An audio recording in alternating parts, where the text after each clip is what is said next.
Chapter 118.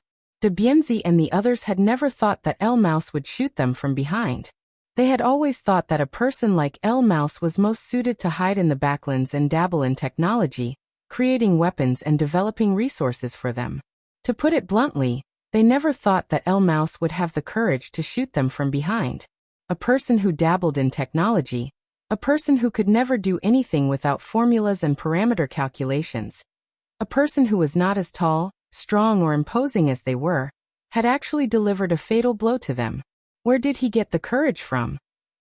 Did he not know the consequences of betraying the Skeleton King? There weren't many people in the hall, and Carreño did not like to place so many guards around him. However, Carreño liked to keep pets, and sometimes he would release his pets to bite someone as punishment. Carreño liked the scene of his cute pets tearing people apart and eating them. The Poison Fang members around him were either excited by the sight of blood or fearful of it. Either way, Carreño liked it. In the past, the pets would rush out the moment there was an unusual disturbance. Pets were more loyal than humans. But today was different.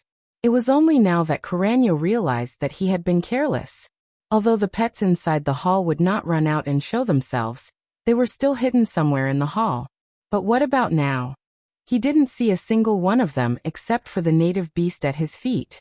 No, the native beast was asleep. How could it fall asleep after making such a huge commotion? Perhaps something was very wrong when the spider under his palm ran away. But Carreño had been listening to Sillin enthusiastically at the time. He had even started making long-term plans in his mind to realize his ambition. In the end, he was still careless. To be able to become the leader of Poison Fang, Carreño was a capable person. Moreover, he had never trusted anyone. Even subordinates who had followed him for dozens of years, Carreño would at most regret the loss of a helper if they died. He would not mourn or remember them. The first thing that came to Carreño's mind when it came to Emu's betrayal was not why, but to avoid Emu's attack range as if he had planned it beforehand.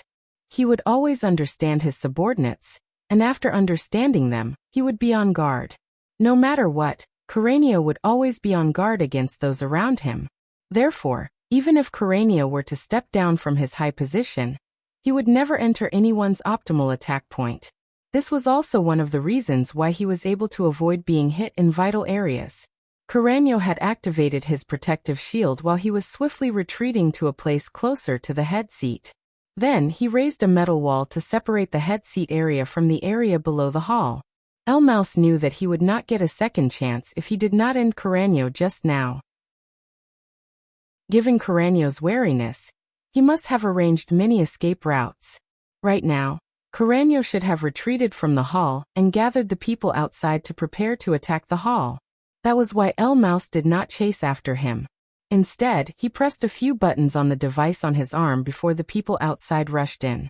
A beam of light shot out from the center of the hemispherical protective shield and swiftly spread to the surroundings, forming a hemispherical shield that enveloped the people inside the hall. That was not enough. 3 more hemispherical shields flew out one after another, and El Mouse used his dagger to cut out a few small pieces from the red-black energy ores in a practiced manner. He installed them into the ores and reinforced them a second, a third and a fourth time. This series of actions was completed in an extremely short period of time. By the time the people outside realized that something was wrong and rushed in, 4 layers of protective shields had already been raised. The red-black energy shield enveloped the hall tightly. Moreover, the energy ores used were special, so the people outside really could not do anything about it for a while. Carreño had probably already begun to gather people to arrange the follow-up matters. For traitors, Carreño would not show the slightest bit of mercy. Of course, Carreño would show mercy to anyone. Alright, based on the current situation, there should be no problems within half an hour. But after half an hour, it's hard to say. Carreño must be mobilizing heavy weaponry right now. In order to destroy us, he definitely won't care about razing this place to the ground. El Mouse said while leaning against the box containing the energy ores. There were only the 3 of them inside the energy shield. Be it Wuxia or Sillin, El Mouse would not turn his back to them. Sillin, who looked like a dying man just a moment ago, slowly stood up and wiped the blood under his nose as if nothing had happened. Now that the blood had stopped flowing, He looked even more normal than a normal person. The same was true for Wuxia, who was lying on the ground. His breathing slowly recovered, and he looked puzzledly at Silin and the Poison Fang trader. What on earth was going on? Silin took out a gun and fired 3 shots at Wuxia. The 3 bullets hit the same spot, and the handcuffs broke with a clang. After recovering, Wuxia moved his limp hands and caught the gun Silin had tossed at him. He broke the handcuffs on his feet and tore open the seal on his mouth. He grimaced in pain. Poison Fang probably didn't plan to tear open the seal for him at all. The seal they used was the kind that was almost glued to his skin. Mouse's eyelids twitched when Silin took out a gun. He didn't even see where Silin had pulled out the gun. The most depressing thing was that Mouse still couldn't see where Silin had pulled out another gun after tossing it to Wuxia. Although Silin had moved sideways to block the gun, he should have done something to pull out a gun, right? But in reality, Mouse didn't see any extra movements from Silin at all. He just casually raised his hand, and the gun was already in his hand.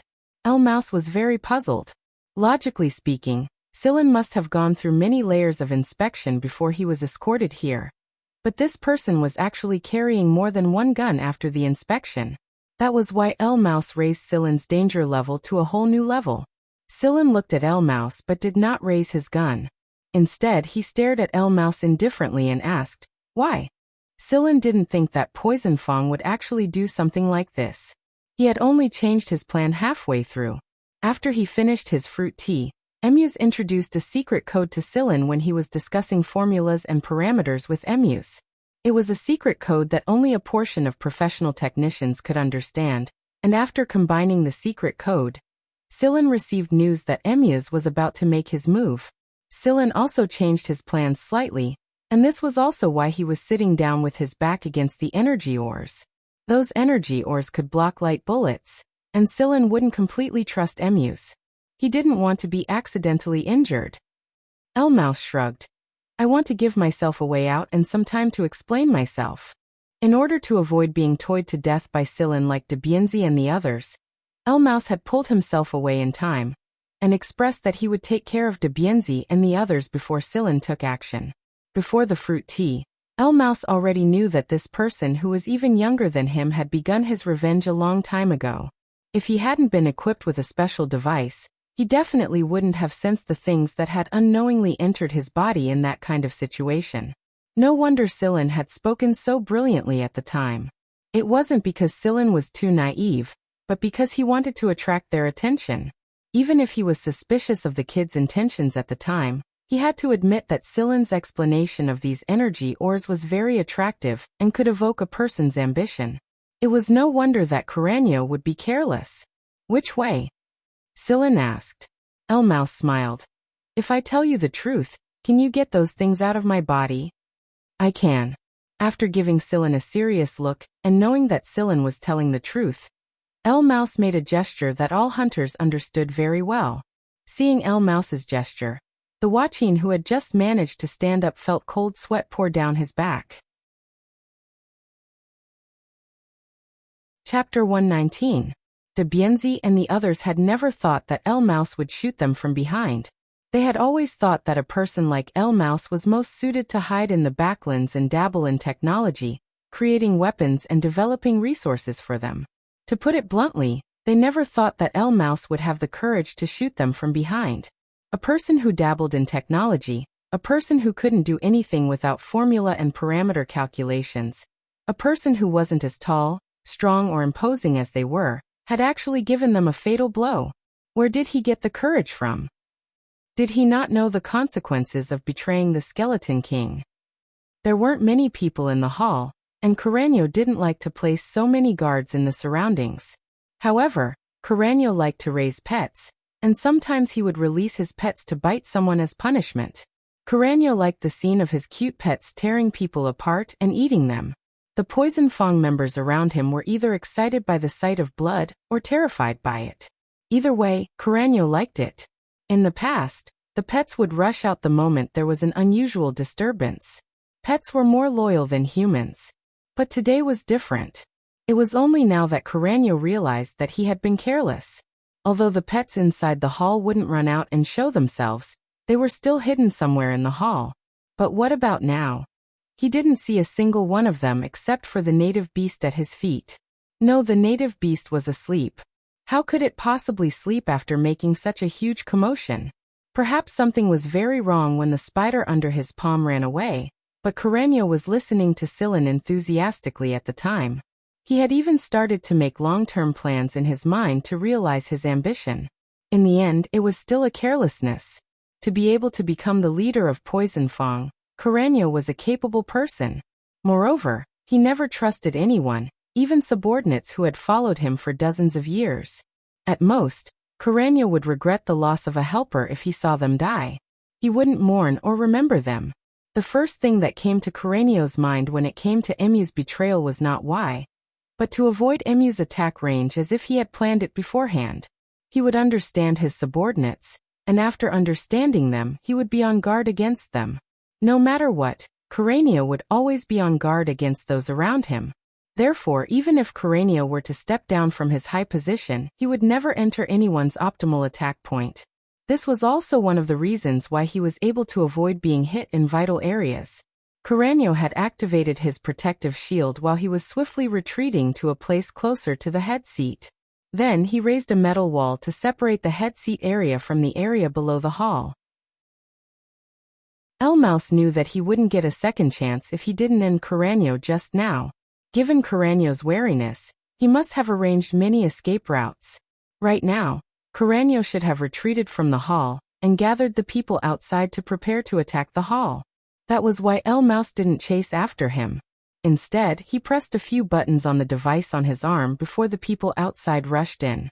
A beam of light shot out from the center of the hemispherical protective shield and swiftly spread to the surroundings, forming a hemispherical shield that enveloped the people inside the hall. Not satisfied with just this bit of protection, Emus threw out another 3 semispheres in quick succession. Then he used his dagger to swiftly cut out a few small pieces from the red-black energy ores and installed them into the spheres. He then proceeded with the second, third, and fourth layer of protection and reinforcement. This series of actions was completed in an extremely short amount of time. By the time the people outside realized that something was wrong and rushed in, 4 layers of protective shields had already been raised. The red-black energy shield enveloped the entire hall tightly. Moreover, the energy ore used was special, so the people outside really couldn't do anything about it for a while. Carreño had probably already begun to gather people to make arrangements for the aftermath. For traitors, Carreño wouldn't show the slightest bit of mercy. Of course, Carreño wouldn't show mercy to anyone. Alright, based on the current situation, there shouldn't be any problems within half an hour. But after half an hour, it's hard to say. Carreño must be mobilizing heavy weaponry right now. In order to destroy us, he definitely won't care about razing this place to the ground. Elmouse said while leaning against the box containing the energy ores. There were only the 3 of them inside the energy shield. Be it Wuxia or Sillin, Elmouse wouldn't turn his back to them. Sillin, who looked like a dying man just a moment ago, slowly stood up and wiped the blood under his nose as if nothing had happened. Now that the blood had stopped flowing, he looked even more normal than a normal person. The same was true for Wuxia, who was lying on the ground. His breathing slowly recovered, and he looked puzzledly at Sillin and the Poison Fang traitor. What on earth was going on? Sillin took out a gun and fired 3 shots at Wuxia. The 3 bullets hit the same spot, and the handcuffs broke with a clang. After recovering, Wuxia moved his limp hands and caught the gun Sillin threw at him. He broke the handcuffs on his feet and tore open the seal on his mouth. He grimaced in pain. Poison Fang probably didn't plan to tear open the seal for him at all. The seal they used was one that was almost glued to his skin. Elmouse's eyelids twitched when Sillin took out a gun. He didn't even see where Sillin took out the gun. The most depressing thing was that Elmouse still couldn't see where Sillin took out another gun after tossing it to Wuxia. Although Sillin had moved sideways to block the gun, he should have done something to take out a gun, shouldn't he? But in reality, Elmouse didn't see Sillin make any extra movements at all. He just casually raised his hand, and the gun was already in his hand. Elmouse was very puzzled. Logically speaking, Sillin must have gone through many layers of inspection before he was escorted here, But this person was actually carrying more than one gun after the inspection. That was why El Mouse raised Silen's danger level to a whole new level. Silen looked at El Mouse but did not raise his gun. Instead, he stared at El Mouse indifferently and asked, "Why?" Silen didn't think that Poison Fong would do something like this. He had only changed his plan halfway through. After drinking fruit tea, El Mouse introduced a secret code when he was discussing the formula and parameters with El Mouse. It was a secret code that only certain professional technicians understood. After combining the secret code, Silen received news that El Mouse was going to act, and Silen changed his plan slightly. This was also why he sat down with his back against the energy ores. Those energy ores could block light bullets, and Silen didn't trust El Mouse completely. He didn't want to be accidentally injured. El Mouse shrugged. "I want to give myself a way out and some time to explain myself." In order to avoid being toyed to death by Silen like Debienzi and the others, El Mouse had pulled himself away in time and expressed that he would take care of Debienzi and the others before Silen took action. Before the fruit tea, El Mouse already knew that this person who was even younger than him had begun his revenge a long time ago.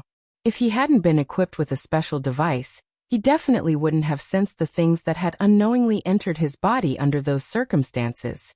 No wonder Silen had spoken so brilliantly at the time. It wasn't because Silen was too naive. It was because he wanted to attract their attention. Even if he was suspicious of the kid's intentions at the time, he had to admit that Silen's explanation of these energy ores was very attractive and could evoke the ambition in people's hearts.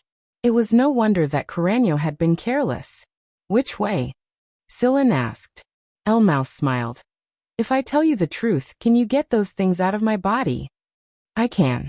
After giving Silen a serious look, El Mouse knew that Silen was telling the truth. He made a gesture that all hunters understood very well.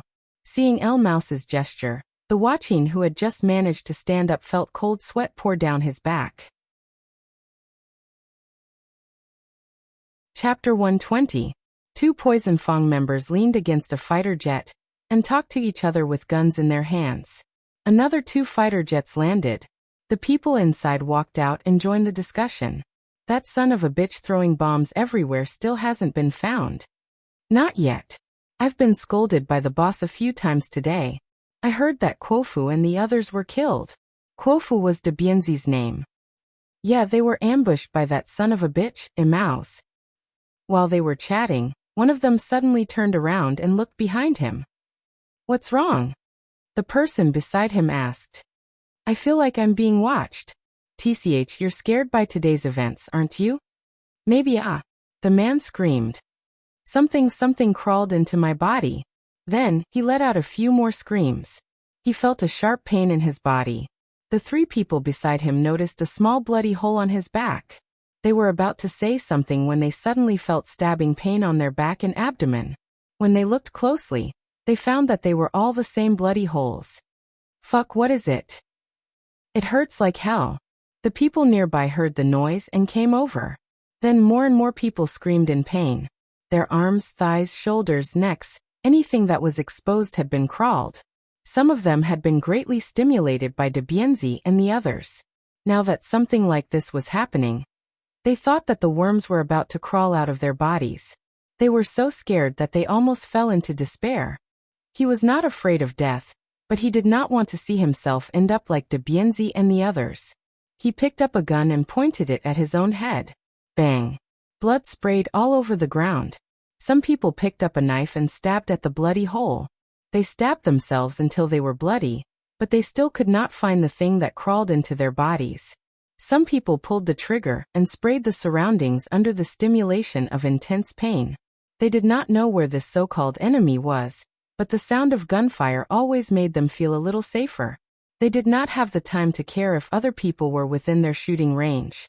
They blindly fired aimlessly. Many people died to their comrades' guns in places where there were more people. Panic spread, and chaos began to spread. Silen watched the situation from a dark corner of a building. The corner of his mouth curled up slightly. "They're here so soon?" A gray shadow flashed by. Huimao jumped onto Silen's shoulder. "Hee, don't you know who's going to do it?" After Silen found out the location of the armory, he informed Huimao. Huimao went to intercept the armory, threw a bunch of grenades, and swallowed some things. Wheeze, why do I feel like you've gotten heavier? Sillin looked at Huimao, who was licking his claws. Did I? I didn't feel anything, but I did eat a lot. Other than the energy-absorbing weapon you mentioned, I ate more than half of the things in the armory. Sillin's eyes twitched. How the hell did this guy eat? How are things in the Scarlet Sand region? Sillin asked. The little bugs are starting to come into play. The people guarding the armory don't even have time to care about their weapons. They're howling in pain from being bitten by the little bugs. How was it? I did a good job, right? So. How can it only be so? Huimao raised his claws and patted Sillin's face. I spread the eggs in more areas than you did, and I rescued the captives safely. Yes, Master Cat. You've worked hard. Did you leave any messages on the aircraft that Akai and the others were on? Oh. Huimao's claws paused as he patted Sillin's face. He then retracted them and curled himself into a ball, not saying a word. That was it. The situation at the time was like this. Since Akai and the others were still unconscious, and Wheeze couldn't wake them up, it picked them up one by one and loaded them onto the spaceplane. Then it modified and perfected the spaceplane's navigation program that Sillin's spaceplane had copied into the spaceplane's autopilot program. After that, Wheeze watched the spaceplane fly into the distance while interfering with the other spaceplanes and fighters in the surroundings, so that they couldn't lock onto Akai and the other spaceplane. In reality, there were not many spaceplanes or fighters that launched an attack. This was because the spaceplanes were already too high up in the sky by the time they realized that the spaceplanes were not piloted by Poison Fong. By the time the other fighters reacted, Akai and the others had already flown out of the planet, and Chronicles did not give the order to continue the pursuit. Akai and the others were brought onto the aircraft in an unconscious state, and Akai and the others probably did not know the flight path of the aircraft. If they woke up and messed around, they would probably get lost. Sillin had asked Huimao to leave a message for them not to mess around after they woke up, but Huimao had forgotten about it. All right, then we can only pray that Akai and the others don't wake up too soon. Sillin pulled at Huimao's exposed pointy ears. Let's sleep here for a bit. The hunt will begin in 5 hours. The place Sillin had chosen was temporarily free of danger. Even if there was danger, they would be alerted in time. Right now, Poison Fong was in chaos. Everyone's attention was focused on the bird of paradise, and people screaming could be heard everywhere. The people on the aircraft and fighters that were originally in the air did not dare return to the ground. It looked like the situation on the ground was even worse than before. Moreover, they had yet to develop the specialized medicine, so landing would only put them in a difficult situation. Wearing a protective suit, Chronicles led a group of people into Poison Fong's research base. There were a lot of people working inside. Walking into a lab, Chronicles saw a finger-sized insect through a transparent partition. Is that the thing that's causing such a ruckus here? Chronicles pointed at an insect inside the lab. Yes. A researcher wearing a protective suit said with a crazed look in his eyes. We've never seen this insect's genes before. We haven't even seen any species that are similar to it. Their genetic composition is a little special. The researchers here were only wearing normal lab coats before, but after 2 researchers had their bodies invaded by insects while they were researching them, causing them to become the experimental subjects of their colleagues, the researchers in the experimental base all wore thick protective suits. Since most of them stayed in the research base, more than half of them were not infected by the parasites. The bird of paradise that came later had not yet spread to this place. Listening to a string of technical jargon that he did not understand at all, Chronicles raised a hand and strangled the researcher who was talking to himself. This king is not here to listen to your long-winded nonsense. Just as the researcher's eyes rolled back and his neck was about to snap, Chronicles finally let go and put the researcher down. How's the specialized medicine coming along? Cough, cough, cough, cough, cough. The researcher recovered and answered. It'll take about 5 more hours to complete the preliminary analysis. Chronicles let out a low growl. He was obviously very dissatisfied with this answer. What can we do with these insects right now? Not yet. They're very fast. Say no more. Carreño cut him off and said to the people behind him, "If there's no progress in 5 hours, kill them." "Yes, my king." The researchers were afraid. This time Carreño was for real.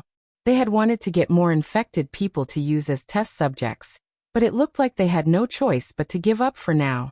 They had to hurry up. 5 hours was enough for a lot of things to happen. 5 hours later, the number of birds of paradise had grown to a terrifying number. They had also entered the logarithmic growth period that Sillin had originally calculated. When he opened his eyes, Sillin's eyes were cold. He flicked the ear of Huimao, who was curled up in his arms and sleeping soundly. "Wheeze, it's time to get up and hunt." Chapter 121. It hadn't even been 10 hours since Sillin had arrived on this planet, but the situation on this planet had completely changed in less than 10 hours. The Poison Fong members who were usually unwilling to even wear combat suits or anti-radiation jackets were now all wrapped up tightly and wearing the extra thick protective suits that were specially made for the occasion. They had to admit that Poison Fong did have a lot of talents. Under Carreño's coercion, the people in Poison Fong's research base had modified and upgraded the suppressant to better suppress the growth of the parasites inside their bodies. Although the specialized medicine hadn't been developed yet, it had already solved the urgent problem. At the same time, the combat suits could better protect them from the birds of paradise's attacks. However, they were still in a tense state. The slightest tear in their protective suits would turn them into the birds of paradise's targets. However, they couldn't wrap themselves up tightly all day long. Eating, drinking, and defecating were unavoidable, so Poison Fong had set up special isolation rooms in many places. The personnel who entered would be scanned multiple times, and they would only be allowed to enter after confirming that they weren't carrying those dangerous insects. A few hours later, the number of birds of paradise had reached a terrifying number. Although Poison Fong didn't do a precise count, someone had done a rough calculation, and the conclusion they came up with made them feel endless panic. They had tried a series of measures such as burning, freezing, and using drugs, but the results weren't very good. These insects were too fast, and their resistance was also very high. The people in the research base even suspected that these insects had decent intelligence. If that was true, then this war between humans and insects would probably be very difficult. These insects were too good at seizing opportunities. Right now, Carreño hated Sillin and Amaus to the core. He was certain that either Amaus or Sillin was the cause of all of this. No matter who it was, Carreño would definitely make them regret being born into this world. When Carreño learned that the weapons in the armory had disappeared, his gloomy mood turned into a storm. He raised his hand and killed a couple of people who came to report the situation to vent his anger. The internal conflicts within Poison Fong began to grow. Some people wanted to betray Poison Fong like Amaus, but Carreño ruthlessly suppressed them. This caused the already red planet to turn even redder. Knowing that Sillin wasn't in the hall, Carreño issued a kill order. Whoever killed Sillin would be the next Skeleton King. The moment he said this, Poison Fong's men became excited and suppressed much of the panic brought about by the insects. They all began searching for traces of Sillin. Inside a warehouse, 3 Poison Fong members were chatting with their guns. They had just finished their patrol and finally had the chance to sit down and rest. "Those jumping bugs are driving me crazy. This protective suit is so fucking awkward. I feel like I've suddenly crossed a ton. I feel like an idiot," another person complained. "I'd rather wear this. It's much better than being bitten to death by those jumping bugs." As he spoke, 3 cold lights suddenly shot towards the 3 of them. But it didn't cause them any direct harm. The 3 of them immediately became alert. "Who is it?" One of them raised his gun and looked around warily. It's over." "What are you talking about? Hurry up and find him." No, our protective suits are torn." There was no killing intent, no unusual movements. It was just 3 cold lights that appeared out of nowhere. Before the 3 of them could react, they had already cut through their protective suits. The trio stared blankly at the tiny wound on their shoulders, cold sweat dripping down their backs. The birds of paradise who had been spying on them from the shadows grew restless. The 3 screams caused the atmosphere in the originally quiet warehouse to become strangely eerie. Hearing the screams, The people around them hurriedly surrounded them. Whoosh! A shadow flashed past them so fast that it was difficult to capture it. Not to mention that they were wearing thick protective suits, and their movements were much slower. It was even more impossible for them to capture the shadow that flashed past them. This person raised his gun and pointed it at the surroundings. After looking around, he didn't find anything out of the ordinary. However, the people who had rushed over with him took a few steps back at the same time when they saw him. Because they were all wearing masks, he couldn't see their expressions clearly. However, this person knew that the others definitely didn't look good. What on earth happened? Ah! Before he could finish his sentence, an intense pain came from his back. He knew what this meant. Despair, fear. No wonder everyone retreated. No, I refuse to accept this. Why are you retreating? Why am I the one who got my protective suit cut? Why am I the one who became a sacrifice for those worms? If I'm going to hell, I'm going to drag you down with me. This person pulled the trigger, and the others around him also opened fire. Bang, bang, bang. The sound of gunshots rang out incessantly. The thick protective suits that ordinary bullets couldn't penetrate were riddled with holes under the various laser bullets. The birds of paradise who took advantage of the situation seemed to be very excited. Mixed with screams and curses, blood and smoke, it was like hell. On the other side, at the plaza where Poison Fong used to execute criminals, the people who had been dead for many days were tied to crosses. Right now, at the center of these crosses, Carreño had his men erect special crosses again.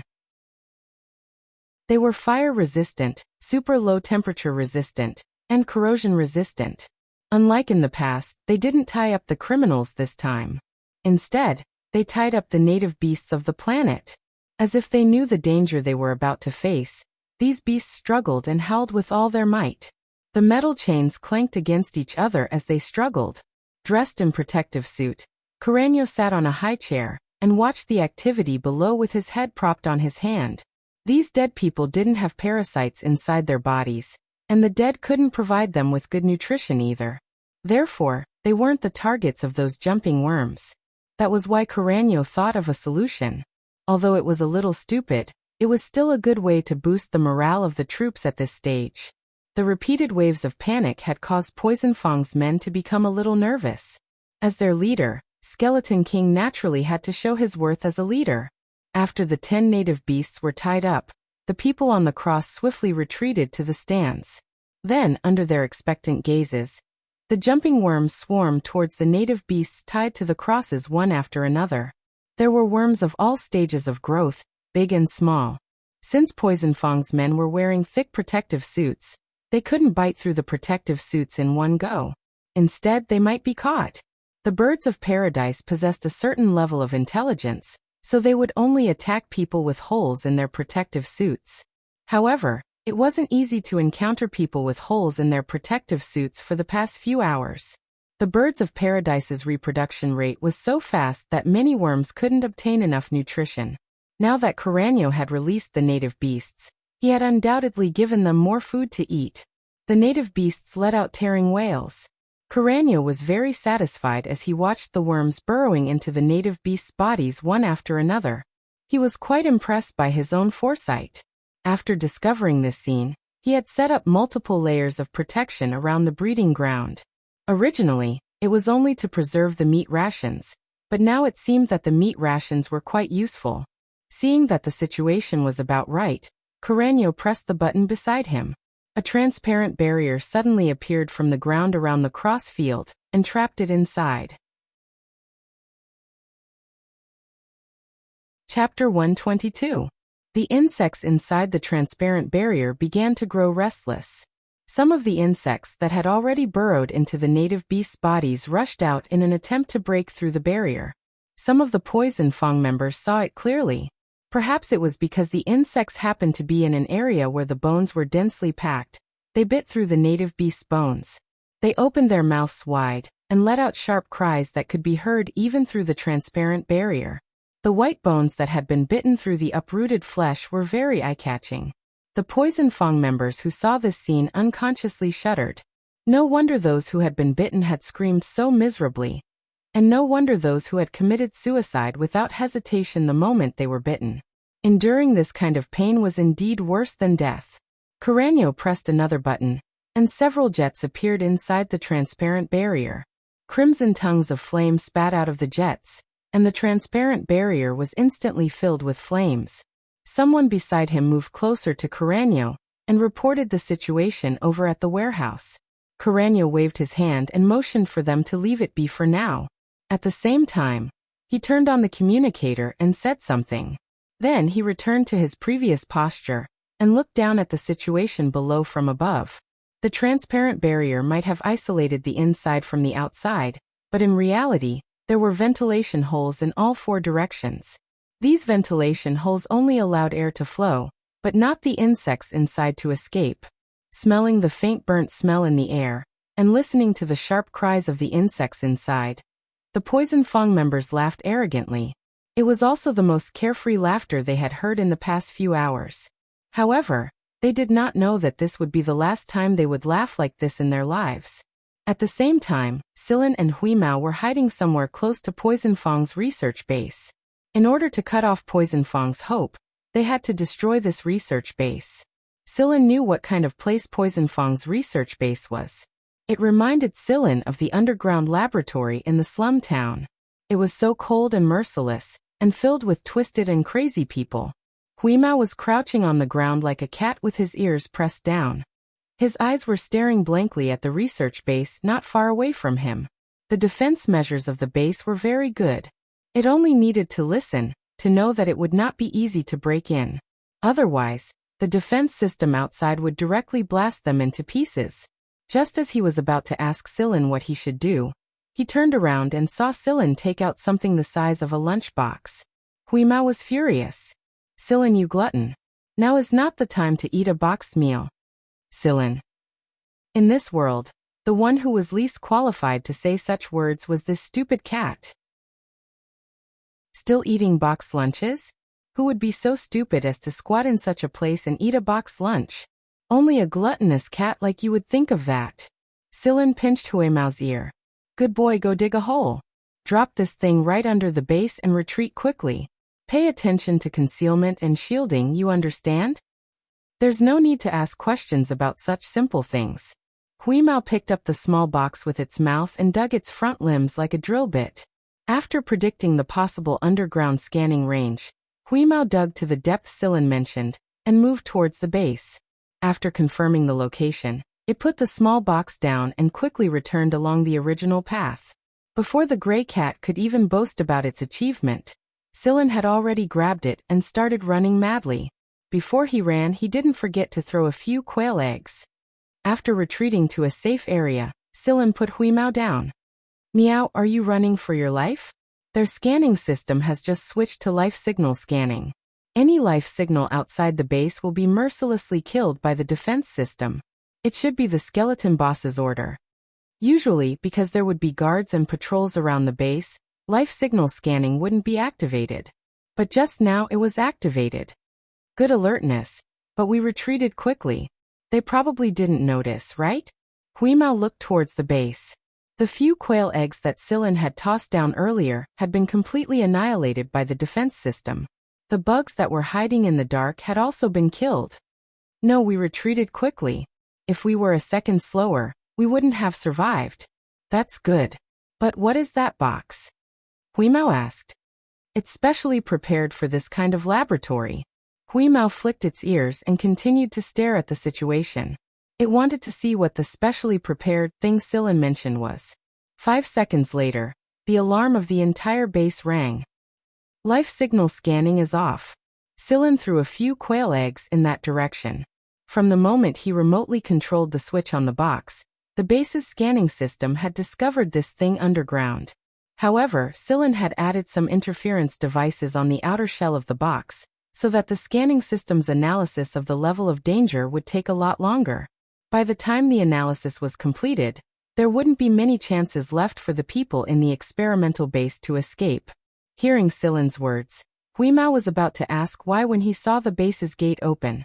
A group of people rushed out, and the entire base began to sink. The screams did not stop, each louder than the one before. There were all kinds of screams of unwillingness, despair, sorrow, and fear. Those who escaped had to face the birds of paradise that had broken out of their shells. There was no way out at the back. Huimao, who was at a loss, suddenly froze. Its fur stood on end. It saw that the base was turning into sand from the inside out. The sandstorm and the birds of paradise were undoubtedly a devastating blow. Although the people wearing protective suits were no longer afraid of the birds of paradise, the thick protective suits affected their movements, causing them to be unable to keep up with the speed of the birds of paradise. They were pulled into the whirlpool and turned into sand.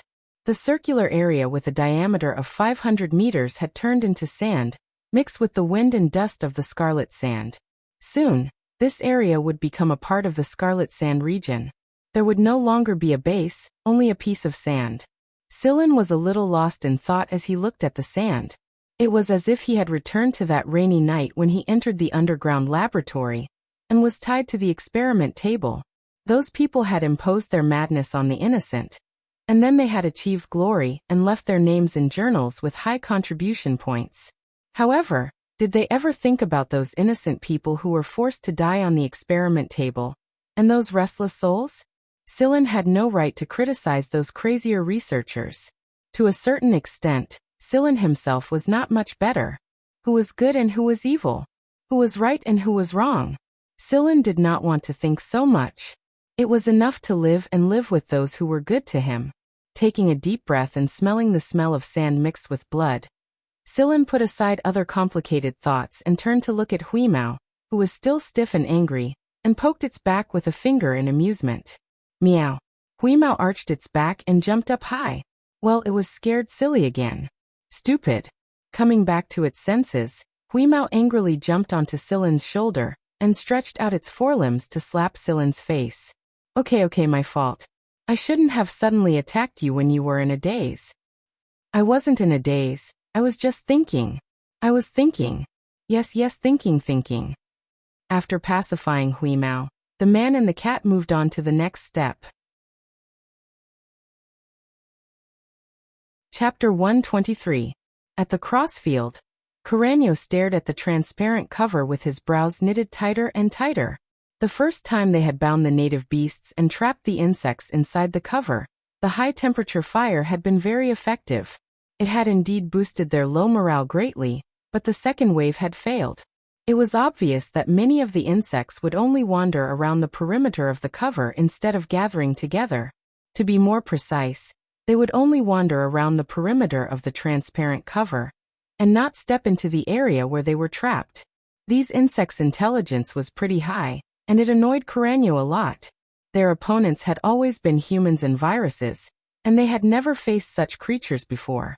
When it came to humans, they slaughtered wantonly. When it came to viruses, most Poison Fang members had developed a resistance to them after many experiences. However, Carreño was powerless against these insects. He could only hope that the research base could come up with a countermeasure as soon as possible. Since the beginning, Carreño had a bad feeling. One could even say that it was an ominous feeling. How many years had it been since he fought his way out of Sector V single-handedly, until he founded Poison Fang? He had never felt this way before. Suddenly, the communicator in Carreño's hand rang. After he picked up the notification, a terrified, trembling voice came from the other side. King, the base has been destroyed. The research base has been destroyed. Carreño felt as if a basin of ice had been poured down from the top of his head. It was bone-chilling cold. Inhaling deeply, Carreño tried to find the right syllables. Didn't I tell you to activate the defense system to its highest level and use the life signature detector to scan the outside? Carreño was almost roaring at the end of his speech. The originally noisy crossfield instantly fell into a dead silence. Even the native beasts tied to the crosses seemed to be scared out of their wits and kept quiet out of fear. The entire crossfield was suddenly enveloped by Carreño's anger and killing intent. Bang! Listening to the report from the communicator, Carreño could no longer control himself and crushed the communicator. His two pairs of fangs were almost parallel to the ground. Everyone in Poison Fang knew that this was Skeleton King Carreño's moment of anger. No one dared to breathe loudly. Carreño sat on the chair, his eyes clouded over. Let's continue. After saying that, Carreño stood up and left, leaving the group of Poison Fang members looking at each other in dismay. After Carreño left the crossfield, he went to an isolation room, took out his communicator, and connected the signal. Are the researchers still around? Carreño mentioned a few names. They were the main people in charge of the research on the parasites and the bird of paradise. However, the report from the other side swept away Carreño's wishful thinking. Out of the 5 researchers who were in charge of researching the 2 types of insects, only one was lucky enough to survive. However, it was only survival, and it was unknown how long he could last. This was because the last remaining researcher was also in a state of severe injuries. A bird of paradise had bitten through his lungs, and at the same time, his liver and kidneys were also bitten. The other researchers who had escaped tried their best to rescue him and force the bird of paradise out of his body. However, everyone knew that without the relevant equipment and the relevant materials from the experimental base, it would be very difficult for this person to survive. The research lab was located at the innermost part of the base, and it was the lab with the best security.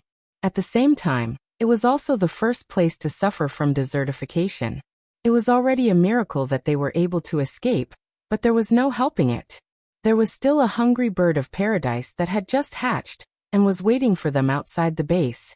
All of the information and research results, even if they weren't the final results, had reached a certain level of research. It was only a matter of time before the analysis was complete. Everything had turned to sand. Sillin wanted to see them being pushed step by step towards the cliff of despair, and be punished in panic and despair. By now, Carreño was very certain that everything was planned by Sillin. That seemingly simple and honest young man was actually a devil, and he had brought disaster upon them. Since he couldn't catch Sillin, Carreño really wanted to act against Emaus and Joaquin. But there was no other way. With Emaus' abilities, he couldn't touch Emaus at all without the relevant weapons and equipment. It would only be a waste of combat power. Carreño was very regretful. Poison Fang had been too reliant on Emaus for the past few years. He didn't feel it normally, but after he truly separated Emaus, he realized that Emaus' hand was everywhere. After some thought, Carreño issued the highest order for Poison Fang to hunt down Sillin at all costs, disregarding all other matters at the moment. Since Sillin was able to bring these insects here and avoid their invasion at the same time, it meant that Sillin had a way to deal with these insects. He couldn't count on the experimenters anymore, so Carreño placed his final hope on Sillin. At the same time, he let every Poison Fang member know that Sillin had a way to avoid the insects.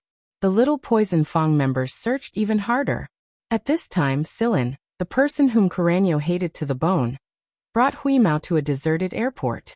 Carreño had already abandoned this airport, and there were a few spaceplanes and fighter jets parked there. Both the spaceplanes and fighter jets have a self-destruct program, and there's also a remote-controlled bomb. The main controller should be in Carreño's hands. If we take off in a spaceplane or fighter jet, it will definitely explode like fireworks in less than 2 seconds. This was also a trap Carreño had set up after Akai and the others had left in the spaceplane. Controlling the spaceplanes and fighter jets would prevent Sillin and the others from escaping even if he couldn't catch them. Sillin's words had undoubtedly caused Huimao, who was planning to fly a spaceplane for fun, to retreat far away. Right now, Huimao was afraid of a lot of human weapons. The more it came into contact with them, the more it knew that there were enough things in human weapons that could turn an extremely rare miracle creature, like it, into dust. After a round of inspection, Sillin walked onto a spaceplane. Everyone who could escape had done so, and those who couldn't had become the bird of paradise's delicious meal. A person who was half lying at the entrance of the passage, unable to avoid the bird of paradise's poisonous fangs in time, had already been bitten beyond recognition. When Sillin walked to his side, the bird of paradise's eggs had just hatched in his body. The birds of paradise that had crawled out were extremely excited to see a living human in front of them. However, they stopped just as they were about to move. The human in front of them had a special aura that made them shrink back. At the same time, it was as familiar as their mothers. No matter which one it was, it dispelled their desire to attack. As for Huimao, the birds of paradise didn't dare to attack him at all. This abnormal life form was too dangerous. The baby birds of paradise obediently crawled out and went to find other life forms. "All right, let's go," Sillin said to Huimao. "What did you do?" "Nothing much. I just took the energy blocks inside." Realization dawned on Huimao. "I see. Is there anything valuable left? When we leave this place, we can sell them for a good price to pay off our debts." Sillin smiled and patted the cat's head. "No, let's go. Let's go to the next spaceplane." "Hee, all right. It's mine if I get it first." "Let's go find our own. Be careful, don't touch the other power devices. If you accidentally start the spaceplane, I'll have to erect another cross here." I know. I don't need you to tell me about machinery."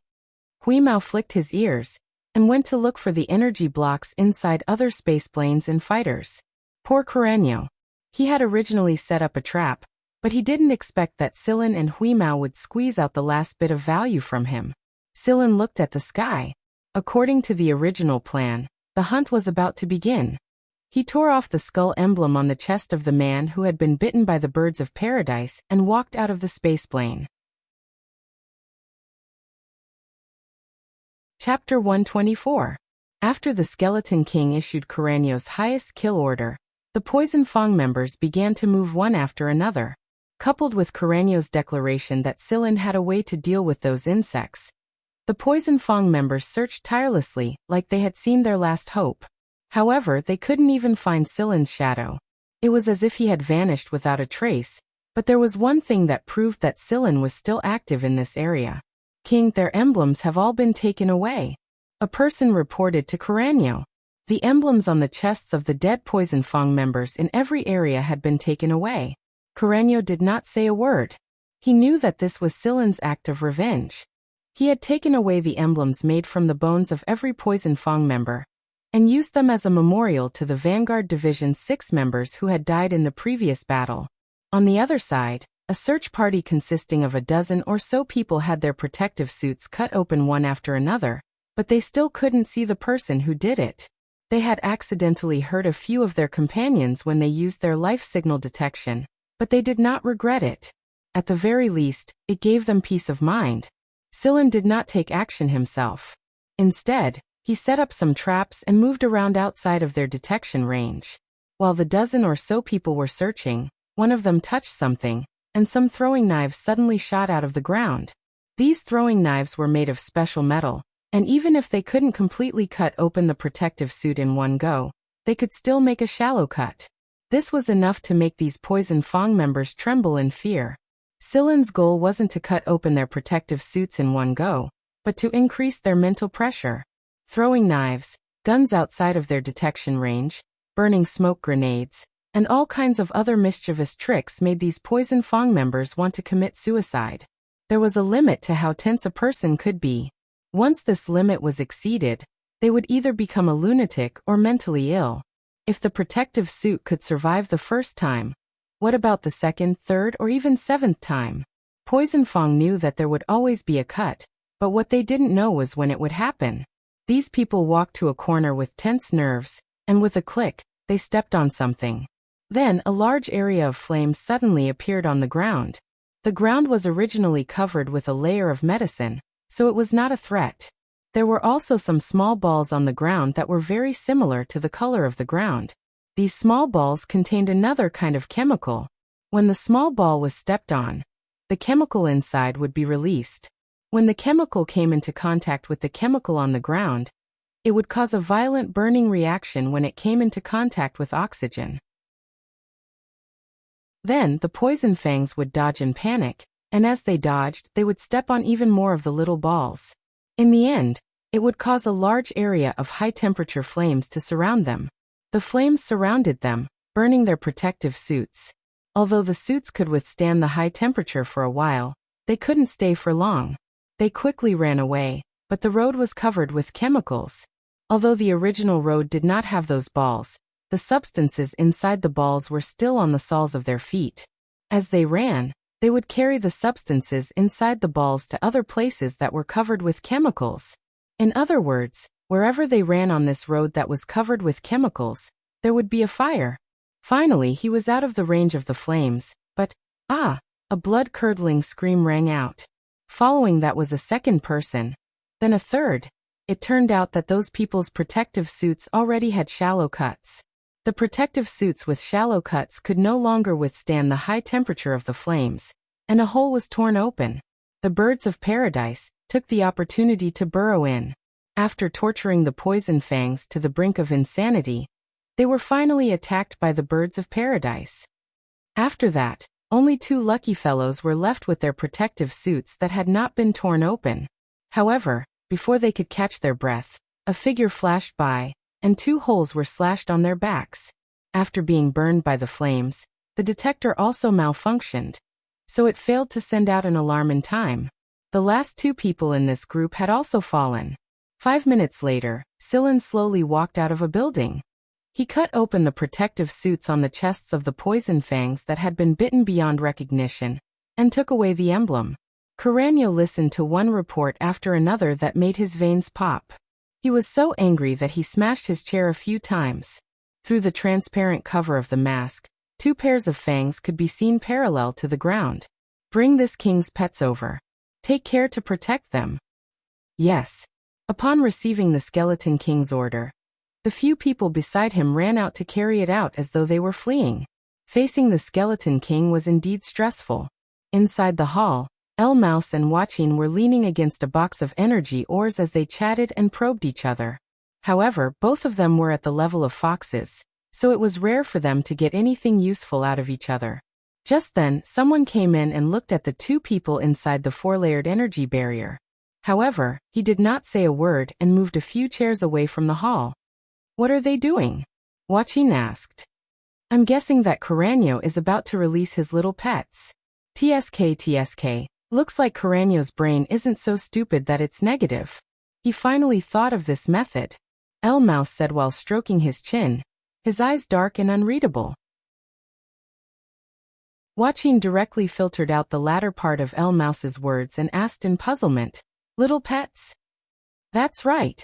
Just like how a dog can track its target based on smell, Curanio's little pets have an extraordinary sense of smell. Watching began to worry. Many people said that an animal's sense of smell was more sensitive than a detector, not to mention a species that had a considerable advantage in smell. Sillin had previously sat on a chair in the hall, and left behind a scent. Curanio was going to track Sillin based on the scent that Sillin had left on the chair. He did not know what that kid Sillin would do. As he thought about it, Watching suddenly thought of something. His eyebrows relaxed, and there was even a hint of a smile in his eyes. Mouse was undoubtedly an observant person. He caught the smile in Watching's eyes. Vice Captain Watching, looks like you have a lot of confidence in Sillin. Tell me what you think of so I don't have to worry too much. Watching did not speak and directly ignored Mouse.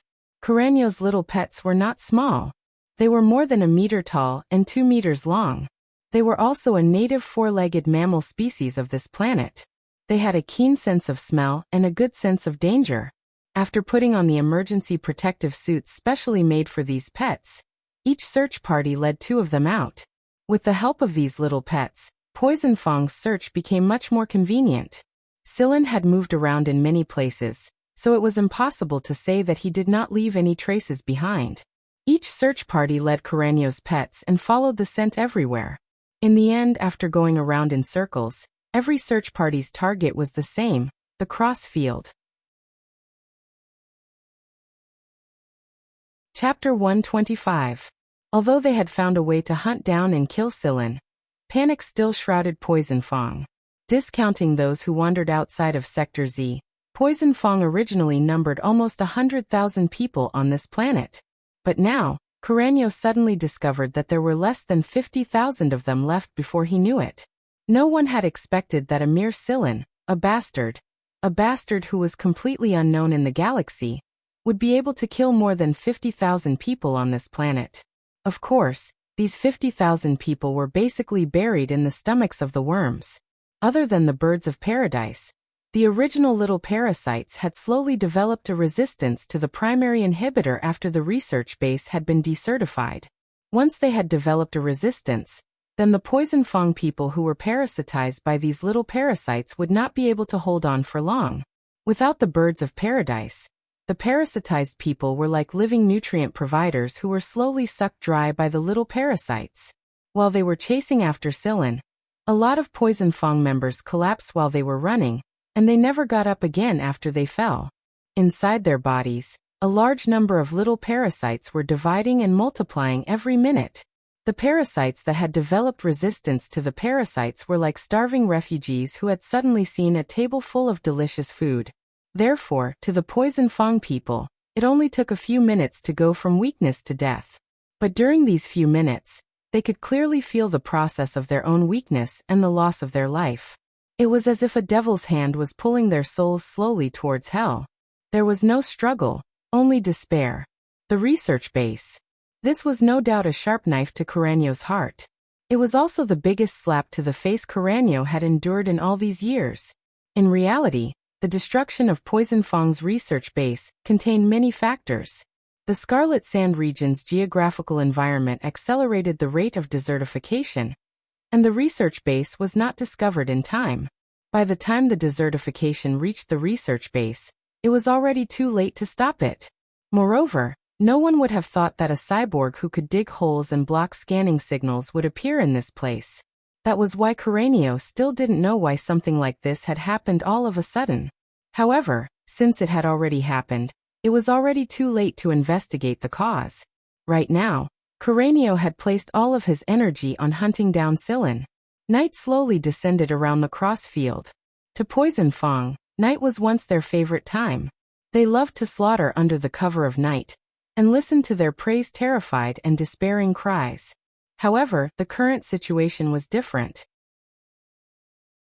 Silen was like a silent catcher hiding in the shadows, pushing them to the brink of collapse step by step. What would happen if night fell? The Poison Fangs didn't dare to imagine. The night belongs to the devil. The temperature difference between day and night on the planet was huge. Although the thick protective suits could keep them warm, they always felt abnormally cold. The kind of cold that numbed their scalp, and every pore on their body exuded cold air, stimulated their nerves, and tightened them again and again. The pets had followed the scent to the crossfield, but they could only wander around the edge of the crossfield. They could not confirm Silen's general location, or pinpoint his exact location. This was undoubtedly another blow to Poison Fang. 50,000 people had silently gathered at the edge of the crossfield, and formed a circle to surround it.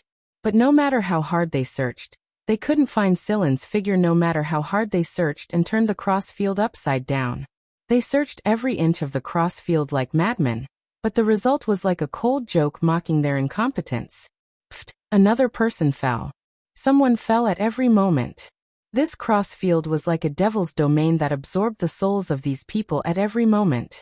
The night, the blood, the crosses, and the people fell one after another. The sinners who had been dead for many days and the native beasts who had been gnawed by the birds of paradise to the point where only a few incomplete bones were left, laughed at the people surrounding them amidst the whistling wind. It was as if they were waiting for these people to accompany them. An hour later, 2 out of 5 people were gone, and only 30,000 were left. 20,000 people had fallen just like that. There were no loud gunshots, no bloody slaughter.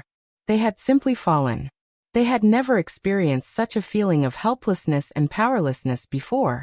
For the first time, their hands that held their guns trembled.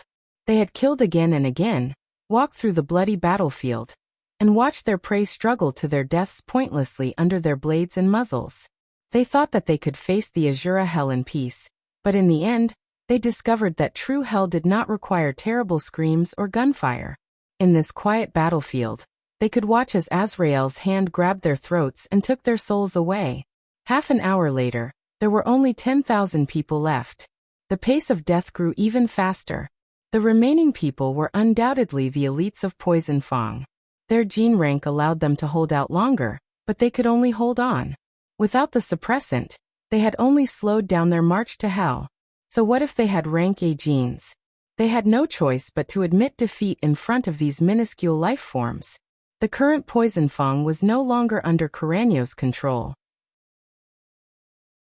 Poison Fang had always been an uncontrollable group to begin with. Poison Fang was neither an army, nor a hunter regiment. They were just people who had gathered together to satisfy the pleasure of reaping lives. Under Silen's constant pressure, their taut nerves finally reached a tipping point: madness. The remaining people had gone mad.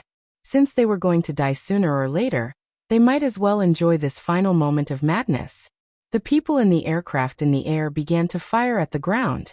The flames illuminated the flesh and blood that were blown away by the shells and the birds of paradise that were leaping among them. The killing stimulated their excitement, and they laughed even more crazily. Those who had lost their rationality raised the guns in their hands, and either shot at others or themselves. Perhaps many of them had never thought that they would be the ones to reap their lives in the end. Carreño sat quietly at a high place and watched the chaotic battle between the aircrafts and aircrafts below. He was so quiet that he looked like an outsider. Around him lay people who had been torn to shreds. The current Carreño was not wearing a protective suit, but no birds of paradise could approach him. The current Carreño was the real Carreño, the skeleton king that not even the birds of paradise dared to approach. Poison Fang knew that Silen could make those insects avoid him, but they didn't know that their king could do the same. Carreño knew that Silen was also watching the scene quietly from a certain place. Who was more despicable? Who was more cruel? Those who knew Poison Fang said that they were a bunch of lunatics, but Carreño felt that Silen was even colder, crazier, and more like a devil than Poison Fang. Chapter 126. The dark night, the blood, the slaughter, and the coldness that flowed through the pores of the thick protective suits stimulated the madness in Poison Fang's hearts. Kill, kill, kill. Until they could no longer move a muscle. The cross erected at the center of the square bore witness to the madness of Poison Fang. After the commotion, the ruined cross field was filled with blood, flesh, flying sand, stone fragments, metal wreckage, and fire. In less than 15 minutes, all that was left of the 10,000 or so people was a single spaceplane, and 2 fighter jets engaged in a final battle. Silen and Huimao watched everything quietly. They hadn't stayed around the crossfield before this. Using a beast's sense of smell to create traps was something Silen often did. That was why Silen had left behind a special scent that could be retained for a longer period of time from the moment he stepped onto Poison Fang's transport, to the Great Hall, and all the way until he set up the trap at the crossfield. It was all for the sake of gathering the group of people at the crossfield. Now that all the scanners in the area had been destroyed and Carreño's pets had been killed a long time ago, Silen and Huimao approached the crossfield and watched the final madness of Poison Fang in the sky. Silen, leave the last 3 to me. Huimao had been holding back for a long time. Originally, Huimao was going to show off his might when Silen forbade him from attacking. He was incredibly disappointed now. No, it's already come to this. You should just stay put and see if there are any survivors on the ground. Let's finish them off and fish out their emblems. Silen had his own concerns. He didn't want Huimao to expose too much of himself. A minute later, the 2 fighter jets were destroyed and the spaceplane exploded in midair. Everything returned to normal. After a moment of silence, Carreño's voice rang. Hee Vanguard Division 6 Silen, you've surprised this king. Although he was laughing, there was an indescribable coldness in his voice. Skeleton King Carreño slowly walked out of a half-collapsed building like he was taking a stroll. The collapsed buildings didn't seem to affect the Skeleton King at all. In the past, Carreño would have never believed that 50,000 people were annihilated in 2 hours or so. And Silen hadn't even done anything himself. Moreover, these people had not died cleanly. It could be said that these 50,000 people had been forced to their death step by step. They had experienced terror, despair, helplessness, and the process of their lives slipping away. From the moment Silen stepped into the cross field, Carreño had locked his gaze onto Silen. His night vision was pretty good. He stared closely at Silen, afraid that he would escape in the next moment. However, Silen did not plan to escape. It was time to end this matter.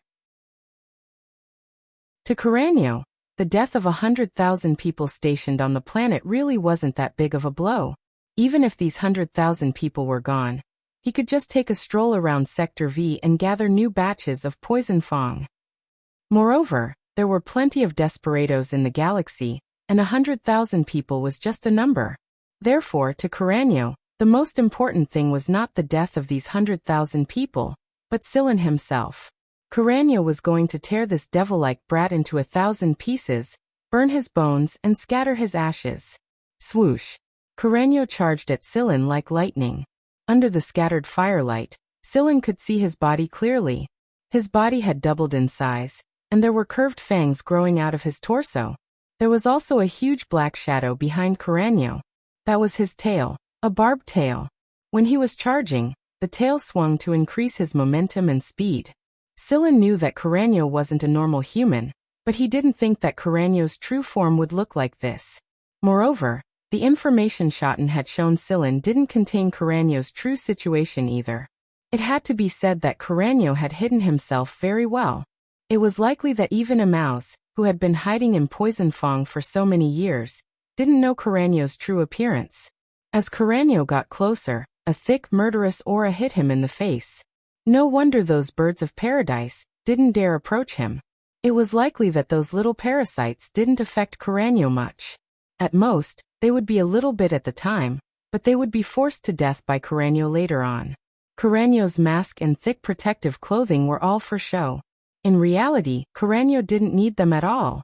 This was suppression, true suppression. It was a power that completely surpassed a normal human's ability in genetic state. Perhaps Curanio didn't belong to a single genus. He might be an unconventional person who possessed the bloodline of several genera, and absorbed the advantages of each species to become the skeleton king he was today. Sillin thought that his physical constitution was pretty good, especially when he was in a solidified state.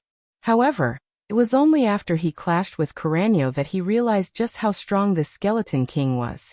He blocked both Curanio's hand and Curanio's sweeping tail at the same time. His arm felt numb for a moment. What kind of physique was this? He bent his body and backed away, avoiding the 2 rows of sharp teeth on Curanio's torso.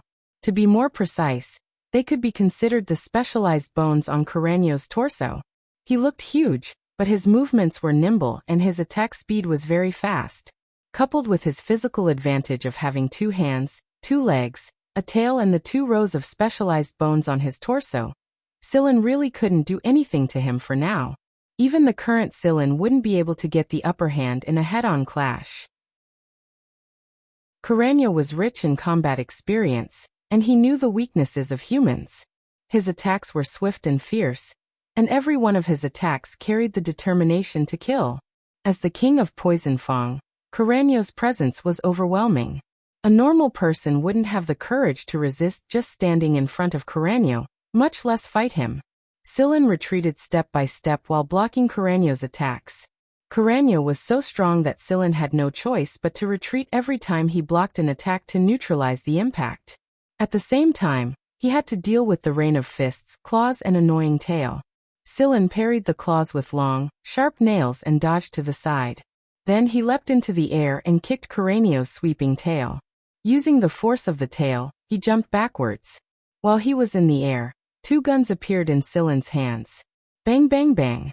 The bullets flew at Curanio from the front and 2 sides. Curanio, who was chasing after him, did not dodge. His tail flattened and covered Curanio's body like a cloak. When the bullets collided with his tail, the sound of metal clanging could be heard. The bullets that hit Curanio's tail would at most leave a mark or break the surface layer of skin. It would recover in no time. Sillin narrowed his eyes. When he landed on the ground, he exerted strength in his legs and continued to retreat. This time, it wasn't bullets but flying knives. They weren't much slower than bullets, and they attacked from 3 directions at the same time. Curanio used the same method and widened his flattened tail to cover his body. The flying knives made cracking sounds when they hit his tail. However, the cracking sound was followed by the sound of corrosion. Chapter 127. Sillin would never fight head-on like an idiot and ask for abuse when he knew he was weaker than his opponent. The flying dagger was specially made by Sillin before he arrived. The dagger was not thin, and the brittle outer shell was wrapped in a strong corrosive liquid. In order to seal the corrosive liquid inside the dagger, Sillin even used some expensive inert materials to prevent the corrosive liquid from corroding the outer shell of the dagger. In fact, Silen's original idea was to use the outer shell of the dagger to scratch the surface of the opponent's body, and then let the corrosive liquid seep into the opponent's wound to inflict the greatest amount of damage. However, even if the dagger could not scratch the opponent's skin, the corrosive liquid that splashed out from the broken dagger would still be useful. Now it was indeed the case. The liquid splashed on Carreño's flattened tail, and the pain from the corrosion made Carreño very angry. This kid is playing tricks again. Carreño let out a long roar, as though he was venting all the anger in his chest. The sound waves shattered the remnants of the crosses that had been destroyed to the point where only a part of them remained. Huimao, who was squatting on a cross that only had a third of its original shape left, jumped down and flicked his ears. For him, this level of sound wave was not enough to hurt him, but he had to find a better place to watch the fight. Carreño's roar traveled far. Even El Mouse and Wuxia inside the energy barrier of the hall heard it.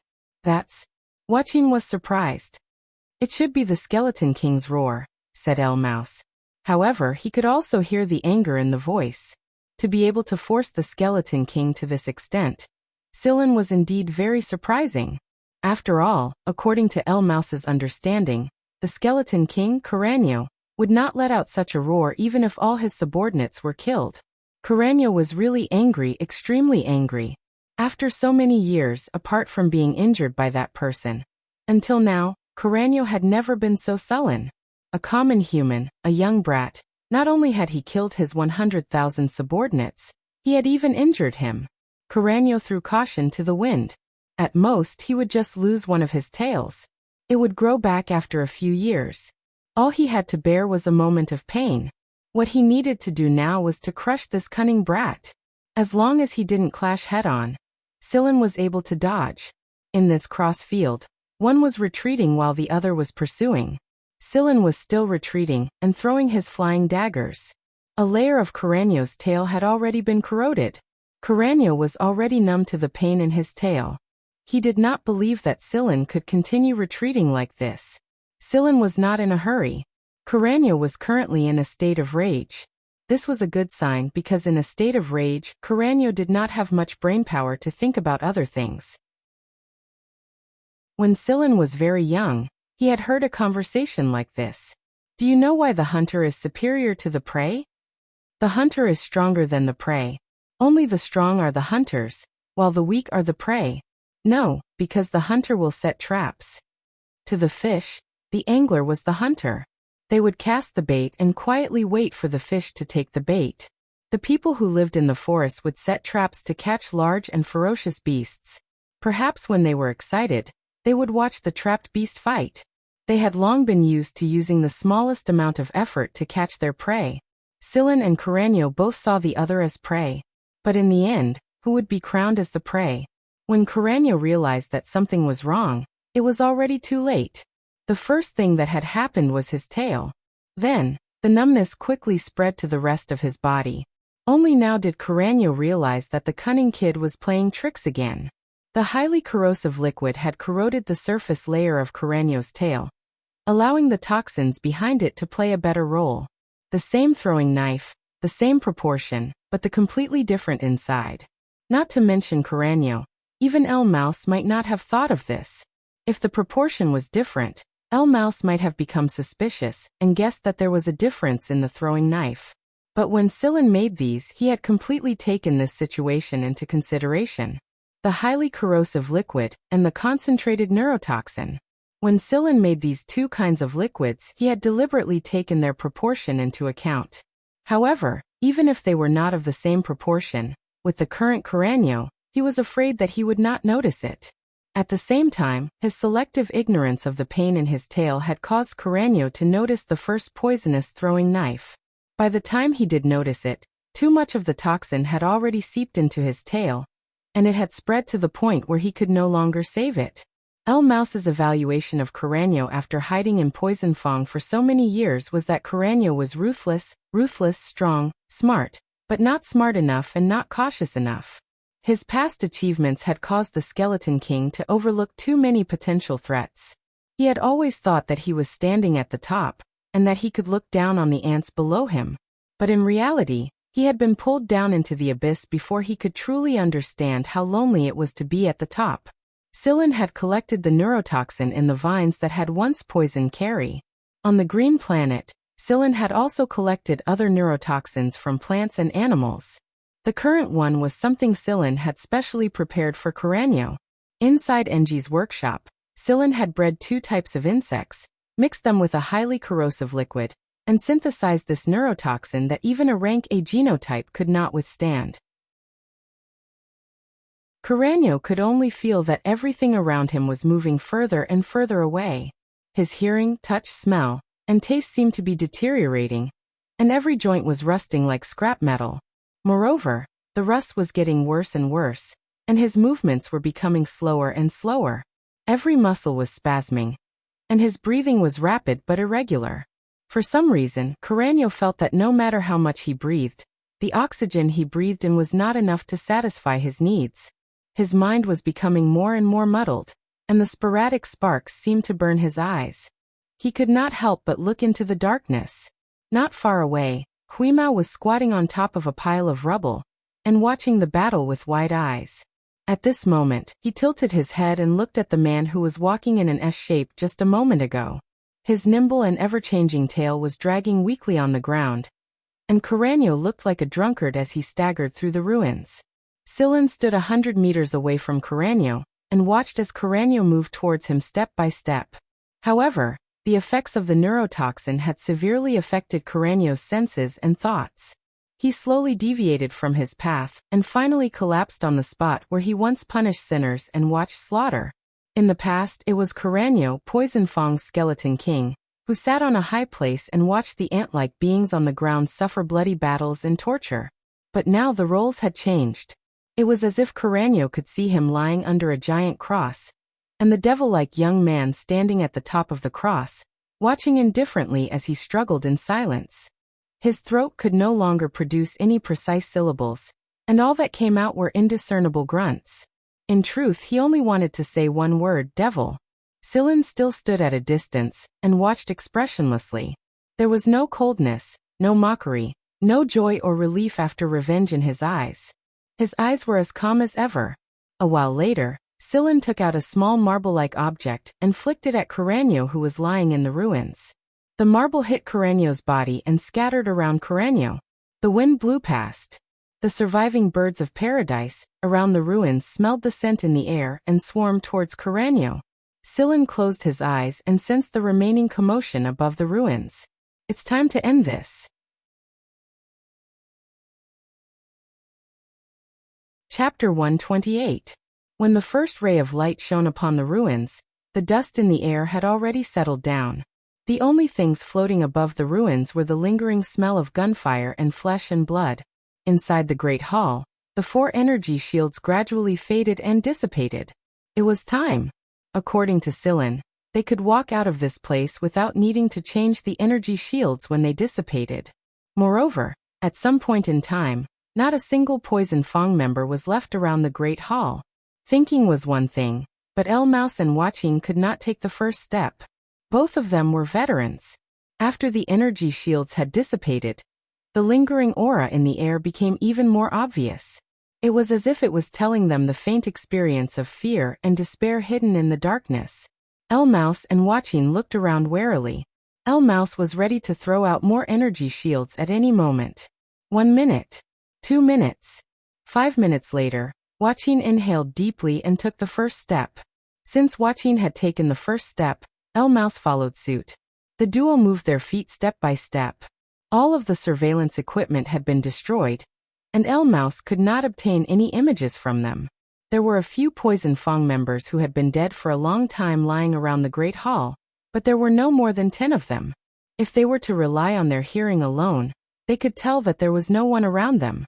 When El Mouse activated the scanner, it also showed that there were no living people nearby. El Mouse knew very well how many Poison Fong members were stationed on this planet. That was why he dared not believe the situation in front of him. After all, the area around the Great Hall was a core area, wasn't it? Forget 30 or 50,000. There should be at least 10,000 people, right? But in reality, there was not a single living person on the scanner. At most, A few bugs would occasionally jump past them.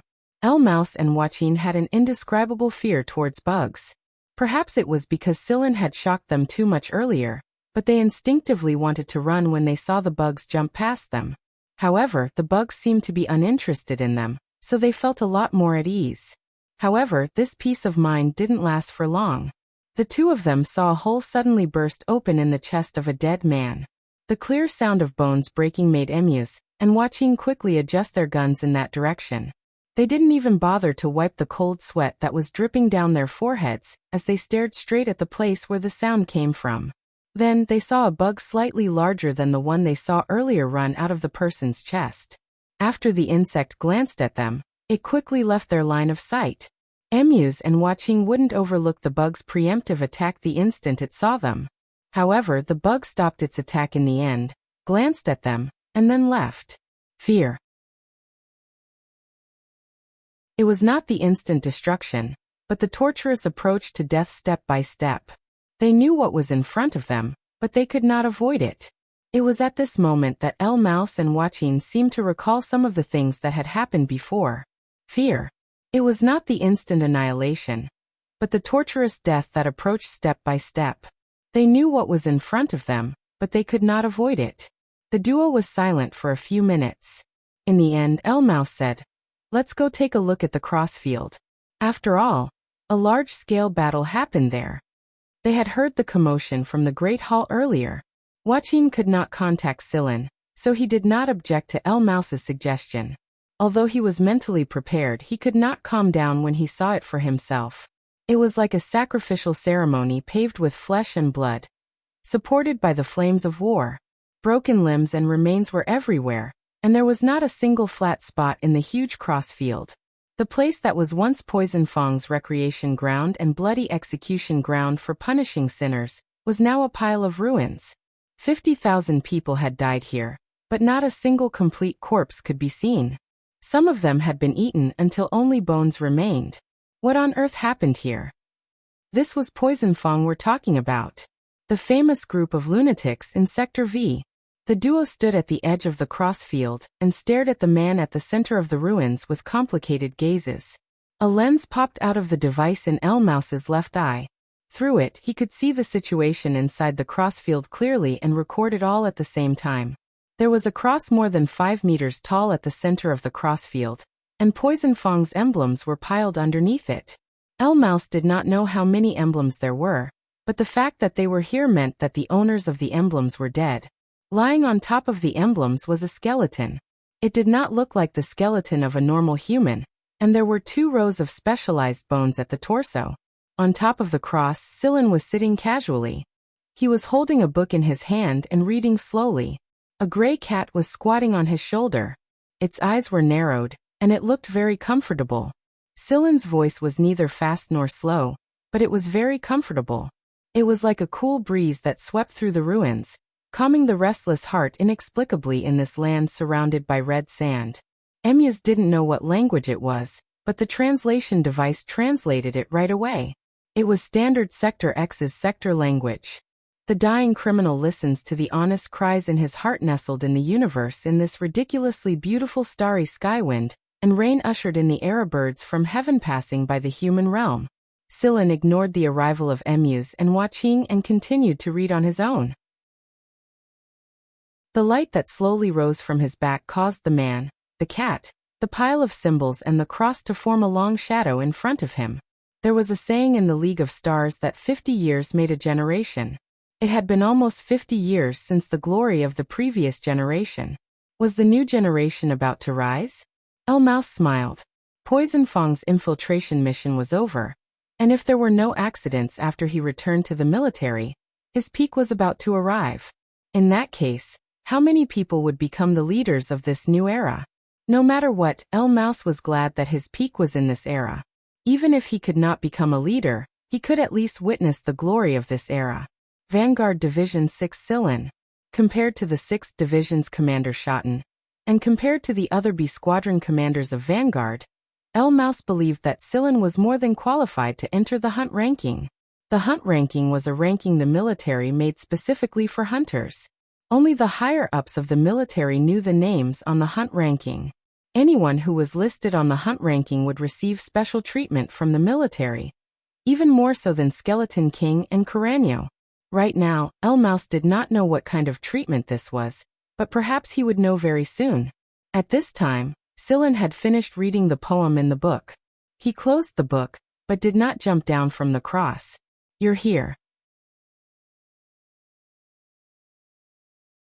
Chapter 129. El Mouse and Wuxia walked over. It was still the same brown-haired, honest-looking young man that Wuxia was familiar with. He still wore the same smile, but his attitude toward Sillin was completely different. Facing Sillin like this, El Mouse and Wuxia felt a chill rise in their hearts at the same time. More than 20 hours had passed, and 100,000 people had been wiped out. However, the person who caused all of this still wore his usual expression, and was leisurely reading a poem on a morning like this. It was as if the ruins and corpses beneath his feet were nothing more than an insignificant background. Wuxia swallowed and asked carefully, Sillin, those people from Poison Fang. They're probably dead. Dead? They're all dead? Wuxia opened his mouth, but didn't know what to say. Should he rejoice that the 6th Division had produced such a talent? Lieutenant Akai and the others have left on a spaceship, but I don't know the specifics. The captain will send a starship over. I don't know when it will arrive, but I believe it won't be too long. Sillin said. Is that Cráneo? El Mouse pointed at the skeleton on top of the pile of emblems and asked. Yes. Sillin nodded. Both El Mouse and Wuxia stared at the skeleton in great surprise. El Mouse clicked his tongue in wonder. So Craneo's true face has never been revealed. Although only Craneo's skeleton was left, it was obvious that Cráneo was different from before. Can I collect some data? El Mouse asked Sillin. Right now, El Mouse was obviously more wary of Sillin than anything else. Moreover, Cráneo was Sillin's prey. If he wanted to study someone else's prey, he should at least inform the hunter first, right? That's fine. Name a price. Name a price? El Mouse only reacted after a long time. He smiled and said, Of course you can name the price. After all, the prey is yours. The inert materials Sillin used to design Craneo's flying knife were very expensive, and the composition of corrosive fluids and neurotoxins also required some costs. Therefore, before making these things, Sillin made a list. He couldn't lose money, right? Yes, there was also the cost of labor. Sillin decisively raised a finger. 10 million. 10 million. Wuxia almost shouted. Craneo's head might be priceless, but El Mouse only needed to collect information about this skeleton. 10 million for this. El Mouse stared at Sillin's eyes for a while, and knew that this kid was not joking. Sure, but I don't have that much money right now. That's fine. Sillin took out the Vanguard special receipt, and began to write it skillfully. After he was done, he handed it to El Mouse. See if there are any other questions. If there are no questions, please sign here. El Mouse looked at the receipt in his hand. The corner of his eyes twitched and he sighed in his heart. He really did not know where Vanguard Division 6 found such a monster. After El Mouse signed the receipt, he squatted down to look at some data about the skeleton. After seeing the data, El Mouse felt a lot more balanced. According to the data, it was indeed worth 10 million. It would have been better if the skin and flesh were still there. Unfortunately, there was only a skeleton left. It was hard to imagine that the arrogant and tyrannical Skeleton King would end up in such a state. However, when El Mouse was collecting information, he noticed a pair of eyes staring at him. At first he thought it was Sillin or Wuxia, but later he felt that something was wrong. El Mouse turned his head and saw the Huimao squatting on Sillin's shoulder staring at him with its round eyes, as if guarding against thieves. Guarding against thieves? El Mouse was puzzled. Why is a cat staring at me like that?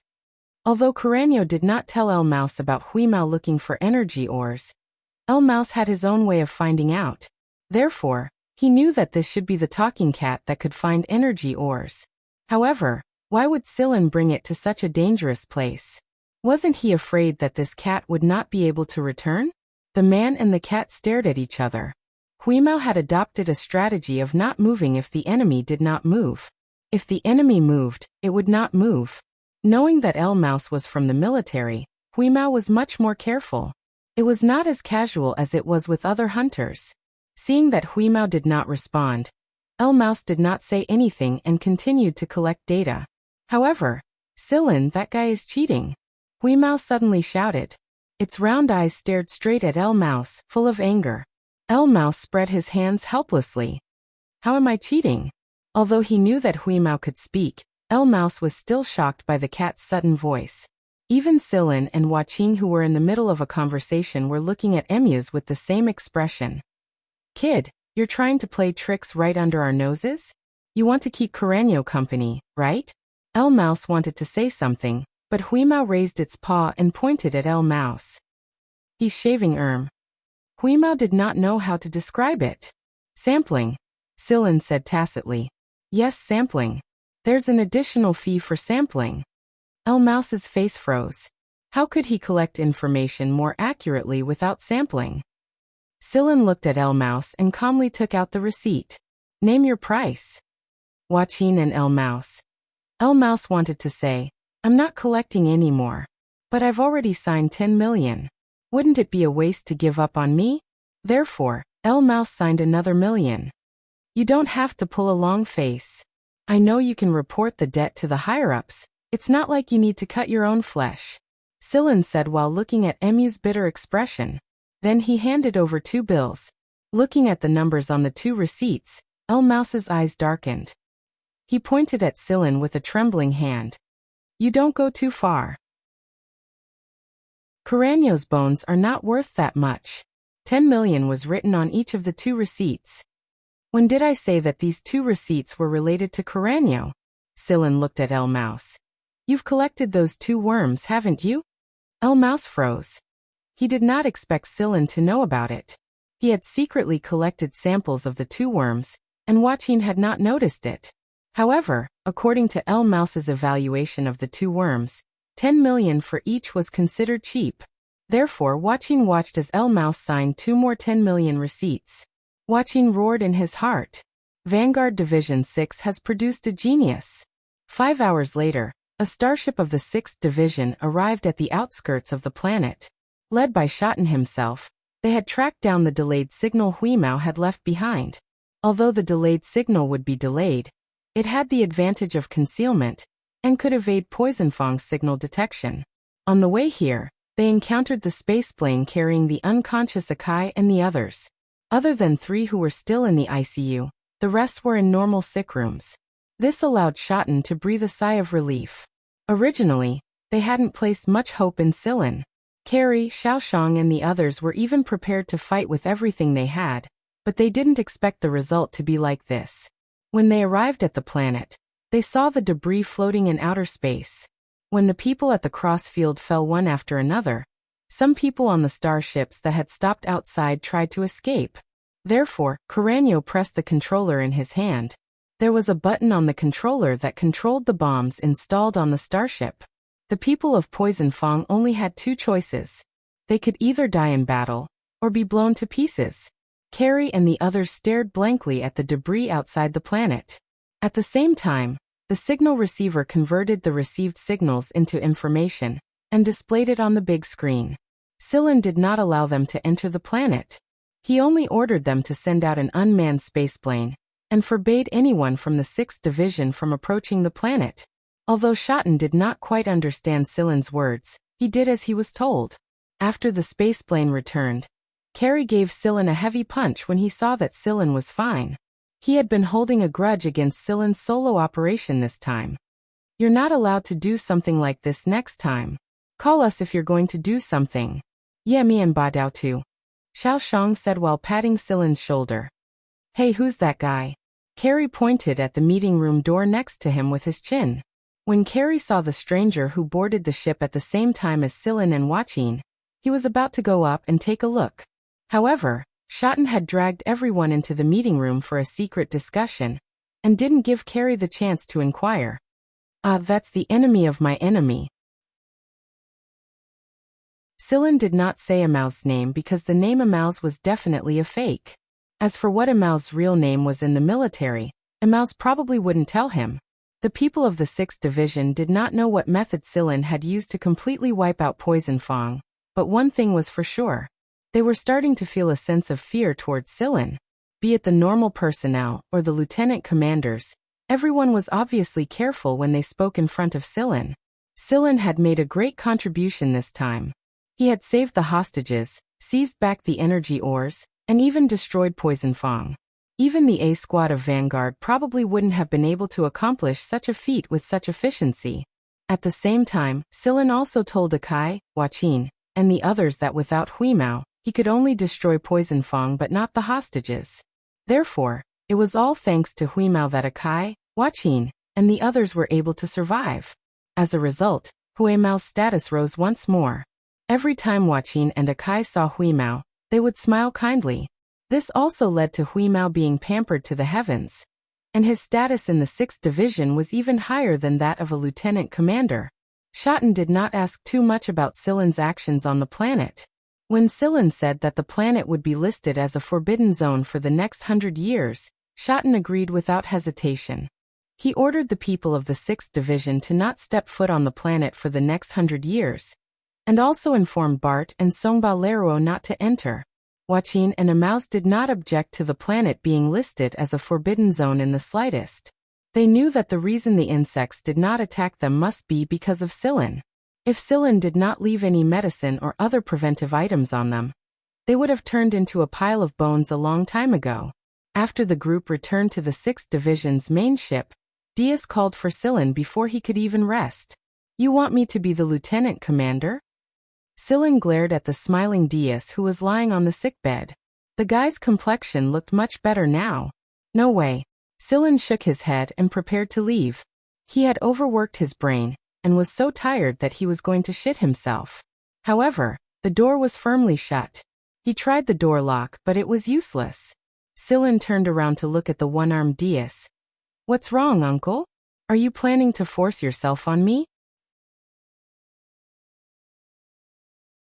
Chapter 130. I wouldn't dare in front of you. Diaz made an innocent expression. At most, it's like forcing a duck onto a perch. Then I'm really sorry, but I'm not a duck. Please find another duck. Sai, you know my arm. Diaz looked lonely, but he was interrupted by Sillin before he could finish. Acting pitiful is useless. Ahem. Diaz straightened his expression. I've discussed with Asha. After we leave Sector Z this time, the 6th Squad's injured members like me will head to Sector E together. You know, Sector E is most famous for its medicine, and our injured members go there to recover. It's just that we don't know how long it will take, so after some consideration, I've decided to let you take over the position of vice captain of our squad. If you don't like it, you can hold the position for now until I return. However, I may need a long time to recuperate. Diaz was injured like this because he was protecting Asha, but it was a blessing in disguise. His relationship with Asha progressed very quickly. Sillin looked at the hopeful Diaz and said, "I'm going back to sleep." "Sai, don't go. Actually, our squad usually doesn't have much to do. Beaver is the one who takes care of everything. That's why I, the vice captain, have always been relatively idle compared to the others. It's just that I'm wearing the hat of a vice captain, and I'll only show up when there's something important. That's why I'm pretty idle." Diaz talked endlessly about the benefits of being a vice captain to Sillin. If Sillin didn't want to manage too many things, then so be it. In the past, Diaz didn't really manage things anyway, so he was a lot more at ease with Sillin. Moreover, no one would object to Sillin becoming a vice captain. In the end, Sillin agreed. He had his own considerations. Just now, Diaz said that a vice captain's rank had higher authority to know certain information and come into contact with certain things. In other words, he would have a greater chance of finding out about the Yuki Fujihara family. Sillin had no doubt that the Gen family was at a very high level. If one didn't reach that level, perhaps they wouldn't even be able to touch the surface of the Gen family. At the very least, there was no relevant information at this stage. After leaving the room, Sillin touched the tattoo on his thumb. Jenya's coffin was still inside. When would he be able to send Jenya back to the Gen family? Meanwhile, in Yudi and Beaver's ward, they were out of danger. They just needed to rest for a while. Moreover, With their gene levels, their recovery speed would be much faster. At this moment, Carrie, Xiaoshang, and Tang Qiuqiu were all gathered in the ward. After being depressed for such a long time, everyone was finally in a much better mood. Tang Qiuqiu, who had been silent for a few days, finally began to speak. Yudi and the Miantuan were playing a puzzle game on the microcomputer, while talking to the others. Suddenly, the ward's door opened. There was no one outside, but when they looked down, they saw Huimao strutting in with his tail up and a proud look on his face. Looking at Yudi and Beaver who were lying on the bed, Huimao said without any conscience, "You guys are so weak. You actually got beaten up like this. Everyone, don't compare us to you and that monster master of yours." Although Sillin didn't talk about the situation on that planet, from the images taken from outer space, the situation on that planet was really terrible. They really didn't expect Sillin to have such a trick up his sleeve. As soon as the Miantuan saw Huimao, he jumped up and ran toward him. It looked like he wanted to bond with Huimao, but in fact he wanted to divert his attention because he was about to lose the game. After eating a candy that Tang Qiuqiu handed to him, Huimao walked around in front of everyone, feeling like a leader inspecting them. Then he nodded in satisfaction. They were all in good spirits. "Wheeze, why did the vice captain call Sillin over?" Carrie asked. Huimao jumped onto a high shelf and looked down at everyone. He said proudly, "Diaz is leaving for treatment, and Sillin is taking over as vice captain. Aha, don't worry. Since I'm your vice captain, you don't have to be afraid if anything happens in the future. I'll cover for you." Is Sillin the vice captain or Master Cat the vice captain? His attitude was like a cat with the title of vice captain on his head. Everyone had expected that Diaz was leaving for Sector E to get his arm treated. They were a little surprised that Sillin was taking over as vice captain, but they didn't object to it. Carrie and the others who were familiar with him aside, even the other members of the 6th Division wouldn't object to it. After the Poison Fong incident, Sillin's prestige was very high. Yudi smiled. "That's good. Master Cat will take care of them from now on." His words were sincere. Everyone knew what Huimao was capable of. He had saved Carrie, Akai and the others before, so they might need Huimao's help when the time came. The next day, during the 6th Division's main ship conference room attended by Bart and Songba Leruo, Shotten announced that Sillin would be taking over Diaz as the vice captain of the 6th Division, and the person in charge of the original 6th Division team. The Asha team had also appointed a new person in charge, Zaya Chasha. She would take over Asha's position as vice captain. As for Asha, she was accompanying Diaz to Sector E to get his arm repaired. After the meeting was over, Bart purposely patted Sillin's shoulder twice heavily. "Good boy. Not bad. We'll be waiting for you at the A Squadron." Songba Leruo did not object to Bart's words. It was obvious that he approved of Sillin's decision. Based on Sillin's performance this time, he absolutely had the strength to enter the A Squadron. However, they did not recommend Sillin to the A Squadron immediately. Instead, they decided to wait and see for a while. Moreover, the 6th Division had gone to great lengths to find a talent like this. It would not be good to poach him away just like that. If Sillin was fine while he was still the vice captain, then Bart and Songba Leruo were prepared to promote Sillin to the A Squadron straight away. Receiving the approval of two famous A Squadron figures, Bart and Songba Leruo, Sillin's status in the 6th Division had imperceptibly risen yet again. The weapons they developed based on the energy ores were officially put to use as well.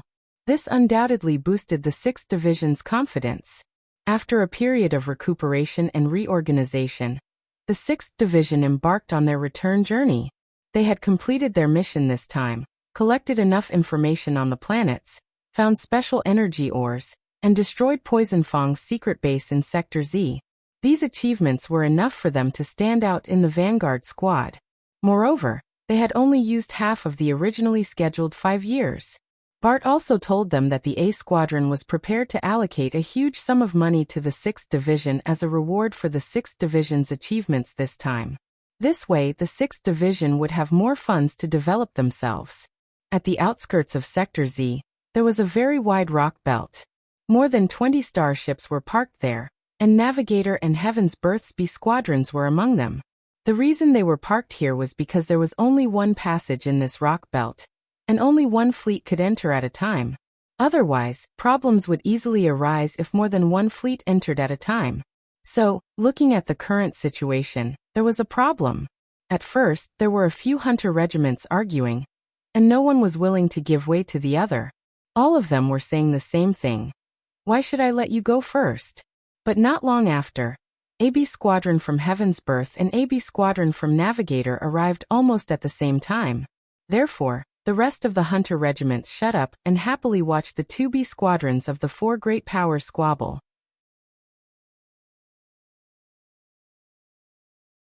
Chapter 131. There were a few relatively safe entrances and exits at the edge of Sector Z. While it was possible to enter Sector Z from non-safe zones with better security, it was much more dangerous. Poison Fong had entered through these dangerous zones. They were not afraid of taking risks. Bart, Somba Leruo and the others had also entered through non-safe zones. Unlike Poison Fong, they had higher technology and the ability to withstand risks. However, under normal circumstances, the B squadrons under the other hunter regiments and the four great hunter regiments basically entered through the safe passageway. There was a section of rock belt at the entrance of every relatively safe zone, and there was only one official passageway in each rock belt. The rock belt beyond the range of this passageway would greatly affect starships and spaceplanes, so normally only one fleet was allowed to pass through. In reality, the League of Stars could have opened this passageway wider, but it was limited to this size for ease of management. There was a planet at the periphery of Sector Z. It was where the League of Stars' army was stationed, and they could supervise the area around the rock belt. Who would have thought that today would be such a coincidence that all these hunter regiments had chosen this entrance, and all of them had come at this time? The League of Stars garrison on the planet was happy to see the conflict between the hunter regiments around the rock belt. It would be best if these hunter regiments could fight each other to the death, and the garrison could find them accordingly. When many hunter regiments ran into each other, they liked to show their insignia. Therefore, the hunter regiment's insignia flashed above the giant starships around the rock belt, as if they were afraid that others wouldn't know where they came from. After Navigator and Heaven's Birth starships had arrived, the other hunter regiments were obviously weaker. The two insignia alone were enough to scare away some hunter regiments. As expected of the Great Four, even their B squadrons were enough to intimidate others. Navigator and Heaven's Birth's B squadron starships blocked the passageway, and neither would give way to the other. They couldn't put down their pride in front of this many hunter regiments, and if they allowed the other to enter first, then it wouldn't take long before rumors spread throughout the entire galaxy. If that happened, not only would they lose their position in the hunter regiment, they would also lose face as a whole. The two B squadrons each blocked half of the passage. If they tried to force their way through, they would definitely crash into those rock belts. On the planet where the garrison was located, the people in the surveillance room looked at the image displayed on the screen and laughed gloatingly.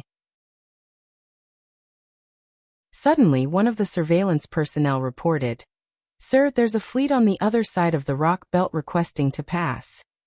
"Oh, which department?" The officer raised his eyebrows and asked. "It's a squadron of Vanguard." The officer smiled. He didn't think that 3 of the 4 great B squadrons would be gathered here today. The officer then said, "Send them a message. Tell them that the exit here has been blocked by Navigator and Heaven's Birth, so there's no way to get through." All right. The monitoring personnel were also looking forward to the result of the 3-way collision. At the same time, the Navigators and Heaven's Birth B squadrons blocking the entrance of the passage received news that Vanguard Division 6 was about to pass through, and they were hoping that they could make way for them. Both Navigator and Heaven's Birth B squadron captains were amused when they heard this. Vanguard Division 6? Who do you think you are? Coming out? Fine, think of a way yourself. I'm not moving anyway. Let's see what you can do about it. Not long after the communication ended, all the hunter regiments and the surveillance room on the garrison planet noticed that a fleet was coming from the other side of the passage. They really dare. Their first thought was that the other side had gone mad. Their second thought was that this was going to be a good show. At this time, all the hunter regiments had received the signal from the other side.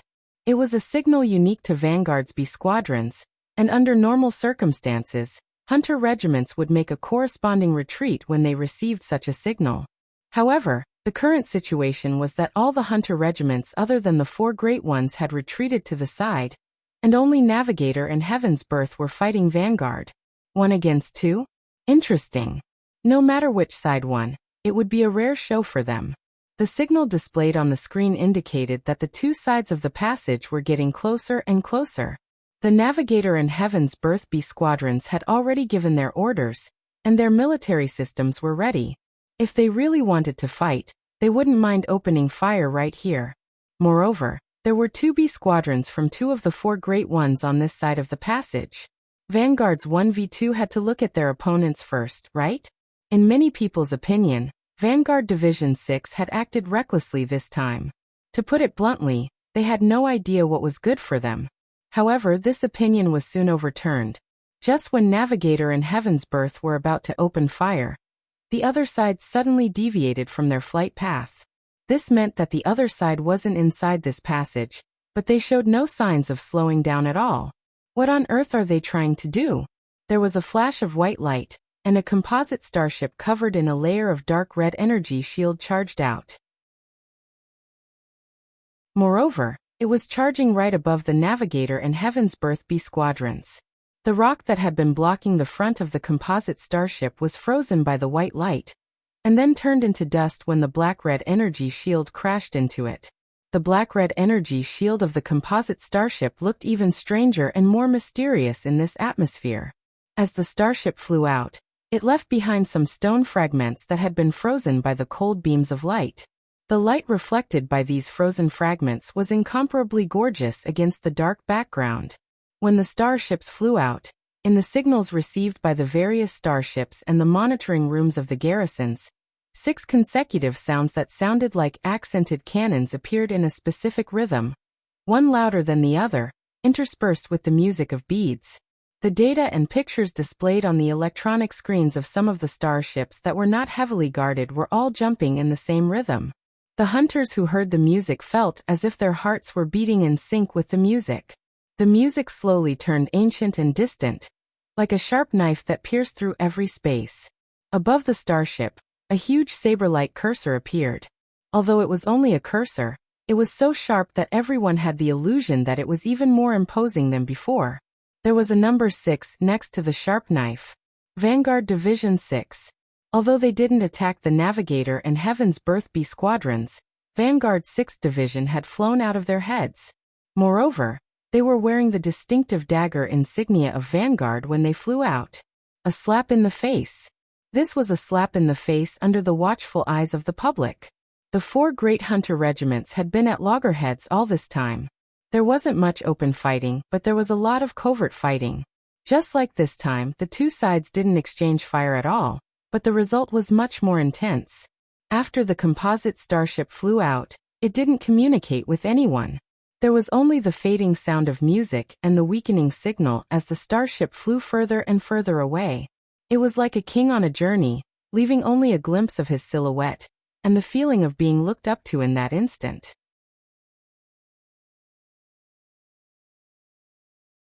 Chapter 132. What would the hunter regiments think? What would the 2B squadrons from Navigator and Heaven's Birth think? What would the garrison at Sector Z analyze? Vanguard's 6th B squadron couldn't be bothered to care about those things. The main reason Schotten chose such a forceful approach was because of Bart's words. Be forceful when you should be. Somba Leroux's evaluation of Schotten was that he was overly cautious and lacked dominance. If he did not change, then the 6th Division could only linger around the same spot no matter how great their gains were. In order to lead the 6th team further, Schotten chose a more forceful approach this time. After all, the newly developed weapon had given him a lot of confidence. 2.5 years later, the 6th team exited Sector Z. Maybe it was because Sector Z was a little traumatized, but it felt like everywhere was heaven after they left. Sector Z was filled with irregular magnetic fields, constant ion storms, high radiation, and strange creatures. They had to be careful almost everywhere they went, so they felt like their breathing was a lot smoother after they left Sector Z. Although the news of the elimination of Skeleton King and Kuranyo was not widely publicized, everyone in the circle knew about it. The 4 great hunter regiments, the military, and some major forces all knew about it. However, not many people knew that Sillin was the one who actually destroyed Poisonfang's base. This was Sillin's own idea. He did not want to be too ostentatious, so it was better if the name Sillin appeared less often. After all, this name could stir up too many people's sensitive nerves, and those people were not easy to pacify once they were stirred. After they left Sector K, the extra time in the 5-year plan was given to everyone as usual. Some people would return to their hometowns to rest for a while before meeting up with the fleet, and some would follow the fleet to Sector K. Sector K was the gathering place of the 4 great hunter regiments. It was the only sector dominated by hunter regiments in the League of Stars, and it was practically heaven for hunters. This was also one of the reasons why Sillin decided to go to Sector K before he joined Vanguard Division 6. Every time a 5-year mission was completed, the B squadrons would return to Sector K. They would come into contact with the A squadrons, report their results, and hand over certain things. In the past, every time they went to Sector K and came into contact with the A squadron and other B squadrons, the 6th squad couldn't even straighten their backs, and they almost felt like they were invisible characters. But this time, they were emboldened. Even Barths and Songba Leruo had praised the 6th squad, so the other people's opinions were more or less the same. Therefore, the 6th squad's return to Sector K this time was a little excited even as they remembered the dead. Other than the energy blocks, Shoten had also returned with the Skeleton King, Kuranyo's remains, and some emblems made from Poisonfang's bones. Kuranyo could be considered an overlord, so his death would have a certain impact. It was best to leave Kuranyo's death to the A squadron. After the A squadron dealt with him, they would also erase some secrets they did not want others to know. This was also what Sillin hoped for. Emaus would be brought to the A squadron at Sector K. There, Shoten and the A squadron would negotiate with the military.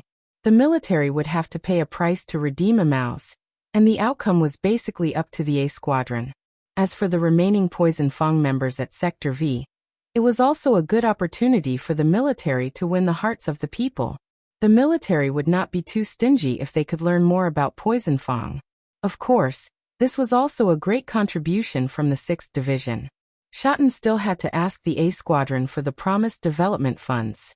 Sillin had been sleeping ever since the meeting. He had overused his brain, and his brain had been calculating at high speed during the incident with Poisonfang. He hadn't really rested at all, so Sillin only woke up after the fleet left Sector Z. Shoten asked Sillin about his plans, and Sillin thinks for a moment. Although he was now carrying the burden of a lieutenant commander, he still had 2 years of rest, and there was basically nothing to do. There was still plenty of time, so Sillin decided to return to Sector X and take a look.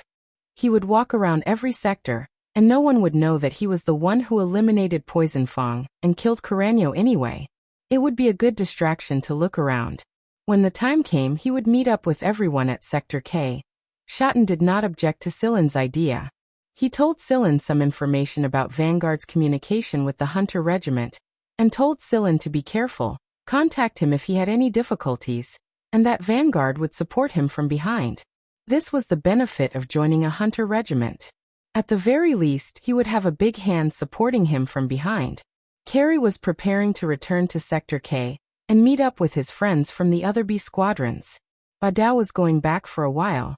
Xiaoshang was going with the fleet since his birthplace was Sector K in the first place. Yudi and Beaver needed to recuperate, so they stayed on the starship and moved with the main force.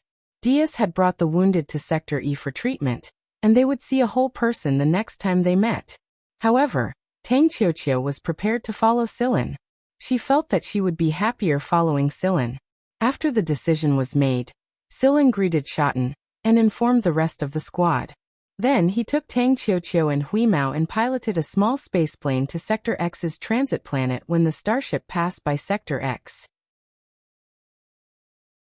After the spaceport's identity verification and danger inspection, the spaceplane landed on Planet X, C-100. Planet X, C-100 was an important transportation hub and transit station for Sector X.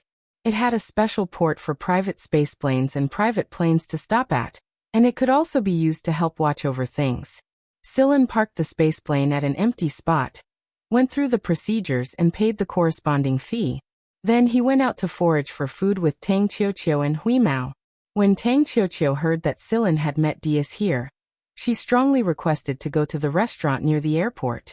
After 3 years, she came to this restaurant again. It was still the same, and it was still served by a robot and a waitress together. However, the waitress was no longer the one in her memories, and Sillin himself was no longer the same as before. Sillin told Tang Qiuqiu about the time he met Diaz all those years ago, and Tang Qiuqiu giggled so hard that she didn't even bother to wipe the ice cream stuck to her nose. Hui Mao, on the other hand, didn't have much interest in the past at all. Instead, it stared at the flying cars flying everywhere outside the transparent window, its round eyes filled with interest. It thought to itself how interesting it would be if it could take a picture of those flying cars one by one. Sillin didn't plan to fly a spaceplane over. It was inconvenient to go through too many procedures. After eating his fill, he took a stroll around the area, and then boarded the flight to Planet X, C362. Pets were not allowed on a passenger plane, and if you really wanted to bring a pet along, you must put it in a specific cabin on the plane. Hui Mao was an exception, however. It could stay in a corner of the plane and roll around without anyone noticing. When he saw that familiar planet and the satellite arrays around it again, Sillin felt a different feeling in his heart. It had been 3 years and he was back.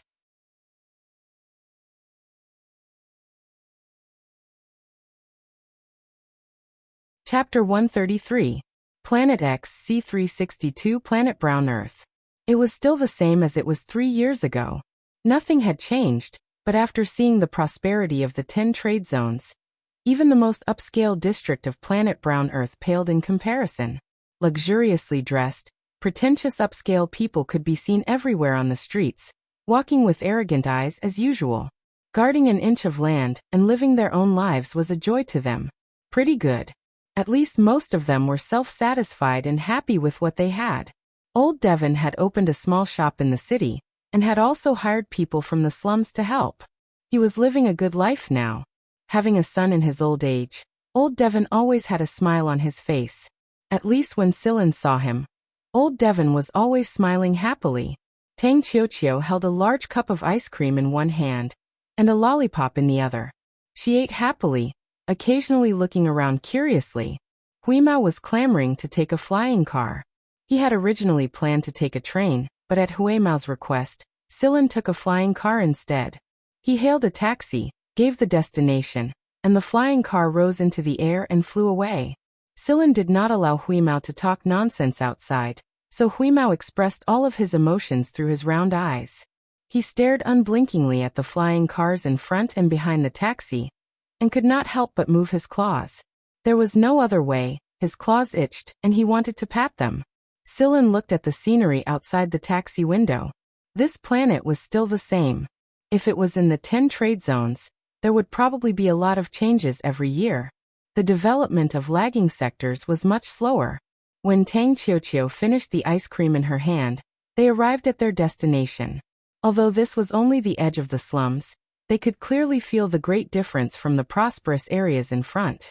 "Brother Sillin, is this your birthplace?" Tang Qiuqiu asked. In her heart, there was no such thing as a hometown, only the concept of birthplace, and she had no feelings for this concept at all. "Yes." Sillin took a deep breath. The air was still a mixture of dust and decadence. Hui Mao squatted on Sillin's shoulder and snorted occasionally. It was obvious that Hui Mao despised this place. Especially since he had just come from the bustling city center, the contrast was even more obvious. He really didn't expect Sillin to be born in such a broken place. The poor houses were still the same, and the garbage dump was still the same. However, there were fewer people, and there were more abandoned houses. Walking along the familiar street, he came to the door of a bar. This was the bar that old David had given to Sillin. It was also the small shop that Sillin had worked in for many years. Before he left, he had sublet it to Chung, who used to live in the same slum. Sillin had checked the original savings card. For the past 3 years, Carrie would have an extra sum of money every year, and it was always on time. Although this amount of money was nothing to Silin, it was enough to show Cheng's character. Silin was very satisfied. Cheng's brother, Cheng, used to live in the slums as well. However, Cheng was ruthless and risked his life to work in a high-radiation area. Unexpectedly, his genotype evolved from rank F to rank E, and he officially stepped into the city. However, Cheng didn't have the guts. He was satisfied as long as he could live peacefully. That was why when Silin rented the bar to Cheng, he was very happy. Now, it seemed that Cheng had been living well for the past 3 years. Silin was no longer the same as he was 3 years ago. No one could recognize him. The shop's business wasn't good, but it was passable. Silin didn't stay at the bar for long. Instead, he went to Jenya's house. The AI robots had been taking care of the house, so it wasn't very dirty. The Fuji tree hadn't grown at all, and it looked exactly the same as it did 3 years ago. After looking around, Silin contacted an intermediary and bought the abandoned houses. He sent the blueprints to them and asked them to build according to the blueprints. At the same time, Silin transferred all the money to them and even paid a little more. The intermediary was very happy and promised that they would do a good job. Silin used another identity to go through the relevant procedures. After obtaining the ownership of the houses, he left the rest of the matters to the intermediary. They would supervise the completion. Silin had savings on hand, and they were all galactic credits, which could be exchanged for even more sector credits. He wouldn't mind even if he had to buy the entire slums. However, Silin chose to let this slum town develop on its own. He didn't want to interrupt this town's pace. Silin also learned some things. The reason why there were fewer people here was mainly because of the chain reaction brought about by a newly developed planet, Planet X, C369, not far from Planet X, C362. Planet X, C369 was originally a planet that was much poorer than Planet Brown Saturn. It was much more backward, and this planet's habitability was only grade B. In other words, if one wanted to migrate to Planet X, C369, they would need more facilities to support it. These facilities would cost a lot of money, and this was also the reason why no one had paid attention to this planet for so many years. However, 3 years ago, not long after Silin left Planet Brown Saturn, Planet X, C369 was inadvertently spotted by an investigator from the Phoenix family, a famous family in the League of Stars. The investigator obtained the rights to develop and manage the planet, and thus the planet's fate changed from then on. It was named Little Garden. Little Garden was twice the size of Planet Brown Earth. Its development required a large amount of labor, and the one thing Sector X did not lack the least was cheap labor. Planet Brown Earth, which was relatively close to Little Garden, provided almost 1/5 of the total labor force. Of course, these labor forces were of higher quality, and even the lowest genotype was rank E. Since Planet Brown Earth had lost a large amount of labor force from the city center, it gave the people of the slums a chance. Some of the strong and healthy F-rank genotypes were able to find a job at the city center of Planet Brown Earth, and that was why the slum population was decreasing. In just a year's time, Planet X, C369, which was originally in an almost primitive state, had changed greatly. It truly lived up to its name, becoming a beautiful and colorful garden. Right now, Little Garden had become famous in Sector X thanks to the Phoenix family's promotion. Moreover, it had become one of the more important tourist planets under the Phoenix family.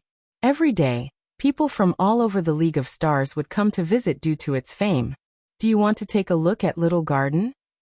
Silin asked Tang Qiuqiu and Huimao while holding a flyer for Little Garden. Yes. Yes. They answered in unison, looking very expectant. The image on the flyer was too attractive. Alright, then our next stop will be Little Garden. Let's take a look at the legendary Sea of Flowers. There was a direct flight to Little Garden on Planet Brown Saturn, but Silin had already applied for a pet certificate for Huimao. The inspection station outside of Little Garden was under stricter management, and while it was possible to sneak past it, Huimao would still have to come out once he reached the planet. In order to prevent more problems from happening in the future, Silin decided to apply for a pet certificate without hesitation. However, the word pet caused Huimao to grit his teeth. He thought for a moment, and decided to forget about it. He wouldn't stay in the designated pet cabin for too long anyway. He would arrive after a nap. Little garden? That sounds pretty good.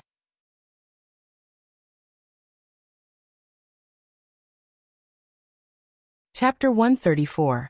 Everyone knew that Little Garden wasn't small at all. It was twice the size of planet Brown Earth, but there was an endless stream of people coming and going on this planet every day. The entire Little Garden planet was practically filled with people. The Feniers family's businesses were relatively strict in all aspects. The direct passenger plane stopped at the spaceport outside of Little Garden.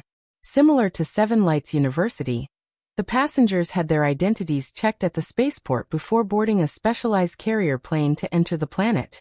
Before they even entered the spaceport, the passengers on the passenger plane began to get excited. The colorful and dreamy planet could be seen from the cabin windows and display screens. It was truly fascinating. After the checks were done, Silin led Tang Kakikyu into the specialized carrier plane. As for Huimao, it continued to squat in the pet cabin of the carrier plane. The moment they landed and stepped out of the carrier plane, the fragrance of flowers assaulted their nostrils. It was rich but not cloying, but the moment they walked out of the port, the fragrance changed. It became simple, elegant, fresh and pleasant. The moment they stepped out of the carrier plane, the fragrance of flowers changed almost every few steps they took. There were all kinds of scents, and flower beds of all sizes and shapes could be seen everywhere. There were even some vine-like flowers hanging in the air. That was so suffocating. Huimao shook its fur, raised its butt and stretched its back before jumping onto Silin's shoulder. Its cat head twisted and turned continuously as it looked at the surrounding scenery in astonishment. On this planet, be it the buildings or the means of transportation, they were all in the shape of flowers or carved with flower patterns. They inherited the diversity of flowers and filled this planet with the dreamy colors of a fairy tale. Silin was going to rent a means of transportation, a flower car. This was an indispensable tool for the tourists who came here. It looked like a small carriage, except it was in the shape of a flower. There were tables and chairs inside, and the tourists could sit on it to eat, drink, chat and admire the flowers. The speed, route and so on could all be adjusted. It was very convenient. When they arrived at the flower car rental point, Silin looked at the display screen and asked Tang Kakikyu, "Which one do you want?" There were all kinds of flower cars on the screen, and it was dazzling. Tang Qiuqiu pursed her lips and looked at them for a long time. In the end, she chose the Lily of the Valley car. The flower car was like Lily of the Valley, white and bell-shaped. It was very cute. Since there were only 2 people and a cat, Silin chose a small flower car. After paying, a card popped up next to the machine. It was the proof of rental and the key to the flower car. At the same time, a 2-meter-tall Lily of the Valley car automatically drove out of the station. After scanning the card on the door of the flower car opened, and the fragrance of Lily of the Valley wafted out. After entering the float and setting up the control panel, 3 sofa chairs and a small round table popped out. The chairs were soft and looked like they were sitting on the petals of a lily of the valley. Silin had set up a short route. First, he had to go to a few nearby shops to buy some food and other necessities. Tang Kakikyu bought ice cream and candy, Huimao's codfish burger and fish biscuits of various flavors, and Silin also bought some food to fill their stomachs. One had to admit that the service at the place managed by the Feniers family was pretty good. The quality of the food was also very good, and it wasn't too expensive. Silin even bought a palm-sized flower-shaped camera for Tang Kakikyu to play with. The 2 people and the cat took a photo as a memento. The Lily of the Valley car floated on the passage. Silin had set the speed and route. Right now, all they had to do was sit in the car and eat, chat, and admire the scenery outside. 80% of Little Garden was a scenic area, which was enough for the tourists to see. There were intersecting floating passages in the scenic area. After the parade route was set, the float car would drive on these passages and bring the tourists to enjoy the scenery. Although they had felt that there were flowers everywhere before, it was only after entering the scenic area that they deeply felt like they had entered a sea of flowers. As far as the eye could see, there was an endless sea of flowers. Above the sea of flowers, there were some butterfly bees flying around. Butterfly bees looked a lot like butterflies. They had large, colorful wings, but lived like bees. They would collect nectar, but they wouldn't harm the garden like butterfly larvae. The manager of Little Garden had even specially built some beehives for them. All kinds of butterfly bees danced among the flowers, adding a lot of liveliness to the sea of flowers. The colorful world, the overwhelming scenery, and the refreshing fragrance of flowers all caused one to stop and linger in their tracks. The scenery at every stop was different. Even though the previous stop was already eye-catching enough, they didn't expect to see something else at the next stop. It was hard to comment. There was a monitor in the float car that would display the information of the area it passed, the types of flowers, the names of the scenic area, and so on, so that the tourists could better understand it. Rainbow Bridge. Big Brother Sillin, let's go through Rainbow Bridge. Okay. Sillin adjusted the route, and the float car drove toward Rainbow Bridge. Tourists who came here would adjust their route to pass through Rainbow Bridge. Rainbow Bridge was an arched passage surrounded by flowers of 7 colors. From a distance, it looked like a rainbow. At the same time, there were some special suspension devices floating above and around Rainbow Bridge. They were all white like clouds, and water droplets sprayed from them, adding a bit of fun. The children passing by stretched their hands out of the window to catch the water droplets. Tang Qiuqiu was no exception. She could hear their laughter from afar. Tang Qiuqiu also carried Huimao out of the window and drenched him with water droplets. Huimao was also having fun. He shook his ears and shook his head, throwing water droplets on Tang Qiuqiu. He opened his mouth to drink water, and the water droplets that sprayed out had the sweetness of nectar. Wow, look, there's a cat. On a float car in front, a 4 or 5-year-old child poked his head out and smiled, pointing at Huimao, who Tang Qiuqiu carried out of the window. The gray cat even waved its paw in the direction of the little fellow, causing the little fellow in front of it to become incredibly excited. The little fellow tossed a bag of fish fillets at the gray cat, and the gray cat caught it with its paw before smiling so widely that its eyes turned into crescents. After passing Rainbow Bridge, a huge figure appeared in the sea of flowers. Flower Goddess, a figure made entirely of flowers. The girl made of flowers looked very demure. White flowers formed the wings on her back, and a long skirt decorated with flowers of various colors. In this sea of flowers, there was a feeling of strolling in a courtyard, very beautiful. Tang Qiuqiu was holding the camera and taking pictures. Sillin poked her little face and said, "Qiuqiu, there's honey over there. Do you want to try it?" "Sugar?" Tang Qiuqiu's eyes lit up. She looked in the direction that Sillin was pointing. Not far ahead, there was a small shop that sold honey and other nectar. Nectar and flower tea were all specialties of Little Garden. After all, in the League of Stars, it was very difficult to find a place that was better than here. In this kind of pure environment, the quality of the nectar in Little Garden was also very good. Needless to say, the honey they made was naturally very good. Looking at the information on the menu, Tang Qiuqiu bit her finger. It was really too difficult to choose. In the end, she temporarily chose 10 types of honey, and would buy them when she encountered such a shop in the future. After buying the sweets, Sillin decided to rest at a stop. There was a plaza here, and tourists could park their float cars here and walk out to get some fresh air. Tang Qiuqiu sat on a flower-shaped wooden stool and showed Sillin the scenery that she had taken along the way. Just as she was talking, she was interrupted by a young and angry roar. "Get lost!"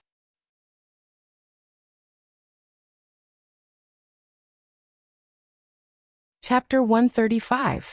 This roar attracted the attention of all the tourists around them. They saw a flying car with a unique design hovering in the air. Below the flying car were a few bodyguard-like figures, as well as an old man dressed meticulously like an official surrounding a boy around 10 years old. The old man had a helpless look on his face, but he didn't look annoyed. Instead, his eyes were filled with love. Sillin knew that people who could use a flying car in a place like this were definitely not ordinary tourists. After all, the management of this planet was rather strict. It seemed that this group of people had quite a background. Even if they weren't from the Feniers family, they were at least closely related to the Feniers family. The one who yelled "Get lost!" just now was that young master. Just by looking at his attire, one could tell that he was definitely the young master of some family. Moreover, the way that little guy looked at the people around him with disdain and arrogance in his eyes made Sillin think that he was pride.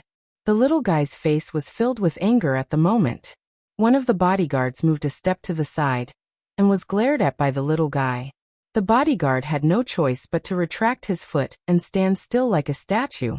This was clearly the temper of a young master. It did look a little unreasonable. You just told him to get lost just now, but you got glared at right after you moved a step. What are you trying to do? He didn't know what the surrounding tourists were thinking, but at least Tang Qiuqiu couldn't stand it. However, she couldn't be bothered. She nudged Hui Mao with her elbow and pointed at an image displayed on the camera. Ignore them. Let's continue watching. Wheeze, what do you think of this one? The image was taken by Sillin when they were crossing the Rainbow Bridge. Tang Qiuqiu pushed Hui Mao out of the car window, and the scattered water droplets reflected a rainbow of colors. Hui Mao moved closer to the other side, and his entire head blocked the image. Obviously, he liked this image very much. You're blocking me. Move to the side a little. Tang Qiuqiu scratched the fur on Hui Mao's head with a smile. In fact, after the young master shouted just now, the surrounding people unconsciously became silent or only whispered to each other. Therefore, Tang Qiuqiu's voice, which was not suppressed at all, seemed a little abrupt. At the same time, it was obvious that Tang Qiuqiu had completely ignored everyone else and was talking to Hui Mao. The young master glared at Tang Qiuqiu, but both Tang Qiuqiu and Hui Mao were staring at the camera and completely ignored his gaze. The young master was so angry that his face turned red. He had never met someone who ignored him like this. This was simply unforgivable. Bastard. Although it was only 2 words, these 2 words were sonorous and powerful. It was even more imposing than the previous scram. He really deserved to be the young master of a big family. The surrounding people sighed in their hearts. However, it was a pity for the little girl. These people didn't seem to be easy to deal with. Everyone looked at Tang Qiuqiu with sympathy. Sillin had been observing the old man.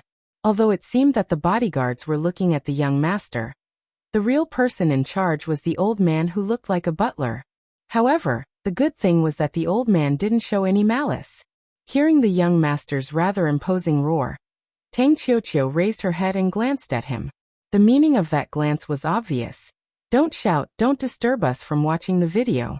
Tang Qiuqiu's obviously disdainful glance made the young master's face turn from red to black. He was so angry that he almost jumped up. However, slowly, the child seemed to have thought of something and his anger slowly subsided. Instead, he had a strange and malicious smile. The old man next to him raised his eyebrows. He had a bad feeling. The little young master raised his chin high and put on the airs of a young master as he walked step by step towards Tang Qiuqiu. At the same time, following the little fellow's movements, the few bodyguards and the old man also followed closely beside him. Seeing that Tang Qiuqiu and Hui Mao still treated him as heir, the young master raised an arrogant smile and raised his finger to Tang Qiuqiu opposite him. He said to the old man next to him, "Don't you need bodyguards? She's the one." Tang Qiuqiu turned off the camera, took out a honey candy and put it in her mouth. She jumped off the wooden stool and took Sillin's hand. "Let's go. We've rested well. Let's continue to enjoy the flowers." She didn't want to talk to this crazy young master. "Stop." Following the boy's voice, a few bodyguards blocked the path in front of Sillin and Tang Qiuqiu. Sillin stopped Tang Qiuqiu from kicking him and looked at the old man. The old man gave him an apologetic look and stepped forward to introduce himself without losing decorum. "My name is Costella, and this is my family's young master. I wonder if I might have the honor of treating the 2 of you to afternoon tea?" Tang Qiuqiu looked at Sillin. She knew that she couldn't speak carelessly in a situation like this. The other party was going to use force. Sillin looked at the old man and said with a smile, "Then I'll have to trouble you." When Costella introduced himself just now, he deliberately revealed a symbol on his sleeve. It was the emblem of the Feniers family. Since the other party didn't make things ugly and offered a ladder for you to step down, wouldn't it be the same as forcing the other party to throw a tantrum if you didn't step down? Moreover, This planet was the Fenier's family's territory to begin with. Even if they wanted to make trouble, they wouldn't go so far as to offend the local bully. Sillin believed that the old man in front of him wouldn't go so far as to deal with them just because of this. Therefore, Sillin agreed to Costella's suggestion. The little boy looked at Tang Qiuqiu smugly and beckoned for the flying car, which had stopped in the air, to descend. This flying car was very big, about the same size as a large flower car. However, the interior was much more luxurious. Sillin and Tang Qiuqiu went inside and sat down. Huimao jumped into Tang Qiuqiu's arms and allowed Tang Qiuqiu to tickle it. The bodyguards took their seats at the back and front. There were only 4 people in the middle. Sillin and Tang Qiuqiu sat opposite the young master and Costella. Tang Qiuqiu didn't give the person opposite her a friendly look. She merely looked at Huimao in her arms and scratched its chin.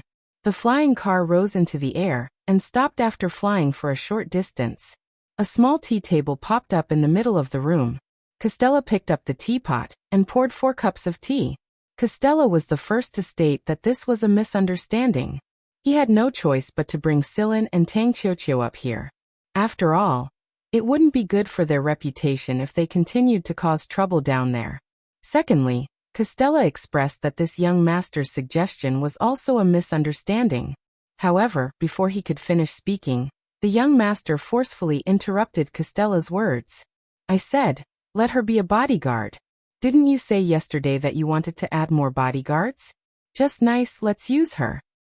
Tang Qiuqiu had a strange expression on her face. She moved closer to Sillin's ear and whispered, "Big Brother Xiaoshang once said that those who let a woman protect are all gigolos who live off women." Although Tang Qiuqiu's voice wasn't loud, Costella and the young master would definitely be able to hear her since they were so close. Tang Qiuqiu didn't intend to hide it from them in the first place. She was purposely letting the young master hear her. The old man didn't have much of a reaction, but the young master was infuriated. He slammed his palm on the tea table in front of him. "Who do you think you are? Letting you be my bodyguard is already an honor for you. How dare you mock me? Humph, a brat who doesn't know anything. You're not even as tall as me, shorty. Gigolo. Ugly freak." Sillin and the old man watched as their children slammed the table and glared at each other, arguing until spittle flew everywhere. Both of them remained calm and said nothing. Bang! Tang Qiuqiu slammed her fist on the table and gritted her teeth. She wanted nothing more than to send this annoying bastard flying with a kick. She used to do whatever she wanted in Sector V in the past, and there were plenty of times when she would be served with a gun at the slightest disagreement. But after joining the 6th Division, she had toned down a lot. Still, this guy in front of her really pissed her off. Tang Qiuqiu turned around and asked Sillin, "According to the rules, I can accept missions during my free time, right?" Sillin thinks for a moment. "Sure. All right." Tang Qiuqiu looked at the brat in front of her.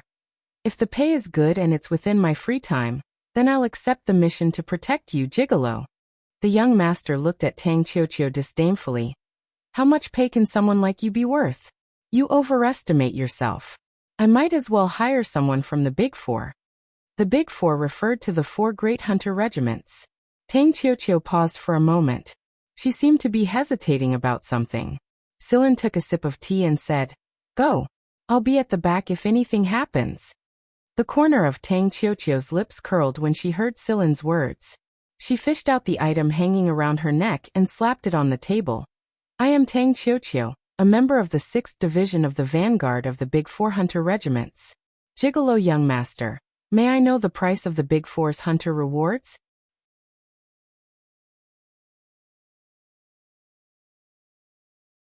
Chapter 136. Looking at the dagger-shaped emblem with a 6 on it that Tang Qiuqiu had slapped on the table, even Costella was a little stunned, much less this young master. He couldn't tell that it was actually one of the Great Four. Naturally, Costella could tell whether the emblem was real or fake. That was why he was surprised that Vanguard actually had such a young hunter. Moreover, with Costella's knowledge, he could tell from the emblem that this little girl was a core member of the B Squadron. Vanguard Division 6. This is fake, right? The young master's face was red as he roared angrily, but it was obvious that his kidneys were lacking. Tang Kikikyu let out a humph and put the emblem back on her neck. She carried Huimao back onto her lap, scratched Huimao's chin and said, "Some people just can't take a loss, can they?" Huimao narrowed his eyes and gave face by meowing. The young master was so angry that he almost flipped the table. Costella straightened his expression. "My apologies. So you're Vanguard's hunters? I hope you won't blame me for my slight neglect just now." Actually, with Costella's identity, there was no need for him to be so polite to the hunters of 2B squadrons, even if they were members of one of the Great Four Vanguard. However, the main reason Costella was acting this way was because of the 6 on Tang Kikikia's emblem. Vanguard Division 6. He had recently received many secret reports regarding this B squadron, and according to his understanding, this B squadron had a strong momentum to rise. "Since you're hunters of Vanguard, then I need to reintroduce myself. This is my young master, Fenrir's Tobo, and I'm his servant. Welcome to Fenrir's little garden." Since Costella said that he would reintroduce himself, it meant that it was time for Sillin to introduce himself. Sir Sillin put down his teacup and took out his own emblem. "Vice Commander of Vanguard Division 6, Sillin. Sorry for the interruption." Costella's eyelids twitched. "Vice Commander?" This young man in front of him was actually the Vice Commander of Vanguard Division 6. Now Costella really had to admit that he was blind. Such a young vice captain, and such a young member were truly astonishing. The flying car left the scenic area and landed at a manor. This was the Fenrir's family's private lodging area. Tang Qiuqiu and Huimao were sitting in a reception room. The servants brought out all kinds of pastries. Tang Qiuqiu and Huimao ate happily, completely ignoring Tobo, who had a cold expression on his face. Sillin and Costella went to another meeting hall. Costella told Sillin about the mission this time, and at the same time, explained the relevant issues. The Fenrir's family's young master, Tobo, was bored at home, and he just so happened to hear that a group of people from the family were heading to Sector X's Little Garden for supervision work. Therefore, he asked his parents to agree to accompany them to Little Garden to relax. Since the young master was going on a journey, it was only natural that the security work had to be done well. There were even a few corvettes, but not long after they arrived at Little Garden, they received a request for help from another of the family's properties in Sector X. Half of the bodyguards had gone over to support them, but the number of bodyguards was insufficient. The young master had also grown tired of playing here, and the personnel who were transferred away had not returned even when the original return time arrived. For the sake of Tobo's safety, Costella did not act according to Tobo's wishes. If they were to leave and return now, the accompanying bodyguards would be insufficient, and it would be easy for something to happen. As for the reason why Tobo was angry earlier, it was because he did not have the patience to stay here any longer. In a fit of pique, he took the float out to relax. In the end, he was still annoyed by the bodyguards around him, and that was why he started yelling at the resting plaza. "Do you think that there's something fishy going on here?" Sillin asked. "Indeed." Costella did not try to hide it either. "You know that many children of big families have experienced being held hostage or kidnapped, let alone a big family like the Fenrir's family. Those who have the guts to act are all strong, and they are not easy to deal with. Not to mention that they are hiding in the dark." Of course Sillin, who had once worked with the heir of the Duance family, Aflon, understood the twists and turns in this matter. Otherwise, Aflon would not have asked Sillin to pretend to be his son back then.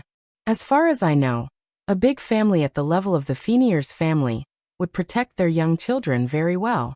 But why did they take the risk and agree to let little young Master Tobo come to Sector X from Sector F? The distance between Sector F and Sector X could be considered to be quite far. Even if something were to happen, distant waters would not be able to put out a nearby fire. Moreover, Tobo was still young. He was only 10 years old. He did not even have much ability to protect himself. Costella smiled proudly when he heard this. The Fenrir's family places great importance on the safety of their children, but the process of growth is just as important. The people of the Fenrir's family cannot be afraid of things, and they cannot give up just because there is danger. They need to train, and this age is also the best time to broaden their horizons. Sillin nodded in agreement. It was true that if they were kept in a greenhouse, they would either grow up to be a prodigal or a man who lived off a woman. Take Lung, Ci Jincheng, Knight and the others for example. Which one of them did not have a deep background, but their individual strength was also extremely strong. This was inseparable from their own training. Giving might not necessarily bring about rewards, but wanting to reap rewards without giving was bullshit. How long does the mission last? Sillin asked. If those bodyguards still don't return after 3 days, we will immediately leave and return to Sector F. The mission will end when we arrive safely at Sector F. All right, but I must make something clear first. Tang Qiuqiu is the only one who has accepted this mission. As for me, I have no choice. My own child needs to grow up, so I have to keep an eye on her. The reason Sillin did not interfere with Tang Qiuqiu's actions was because he wanted to give Tang Qiuqiu some experience. As a hunter, she would accept free missions sooner or later. Since Sillin did not participate in this mission directly, Costella only had to pay Tang Qiuqiu for the mission reward. The base reward was 1 million, and another 1 million would be paid after the mission was successful. Originally, Costella had only prepared a base reward of 500,000, but when he saw Tang Qiuqiu blow up a butterfly bee outside the manor with a raise of her hand after receiving a gun, he raised the price without hesitation. Costella sighed. As expected of someone from the vanguard, this girl's gun sense was just too good. She did not need to take time to aim. She fired the gun at the first moment she felt it. She did not even need to look at the result to know that she had hit the target. Food and lodging were included during the mission. For Tang Qiuqiu, who had accepted a free mission for the first time, this was indeed a huge sum of money. Tang Qiuqiu felt as if the road ahead was filled with honey. Although she was excited, she still had to read the agreement seriously. Diaz had said that she could not be careless with the agreement. If someone were to take advantage of a loophole, then she would not be able to do anything about it even if she cried when the time came. After she felt that there were no mistakes, she signed the agreement and officially began the mission. Tang Qiuqiu signed the mission agreement, while Sillin signed a different agreement. He had to abide by some of the rules of not participating in the mission. At night, Sillin lay on the bed while Huimao lay next to him. Because of the mission, Tang Qiuqiu slept in the room next to Tobo's bedroom. Sillin, why did this coconut silk family, or whatever let Qiuqiu be that young master's bodyguard? Wouldn't it be better to hire someone more capable? Huimao wagged his tail from time to time. A big family like the Fenier's family usually wouldn't hire a hunter as their bodyguard. They trust the people they nurture more, so that old fox Costella must have some reason that he didn't tell us. Still, no matter what, this is a pretty good growth experience for Qiuqiu, said Sillin. That's true. Besides, Qiuqiu can get 2 million for this mission. She said she'll treat me to a fish feast when the time comes, hee. Go to sleep, foodie. You can even taste a fish feast in your dreams. Huimao snorted twice, curled his body into a ball, and hugged his head as he slept. In the middle of the night, Sillin opened his palm and a few flying insects flew out. Sillin looked at the direction they were flying in, and with a wave of his hand, he put them away again.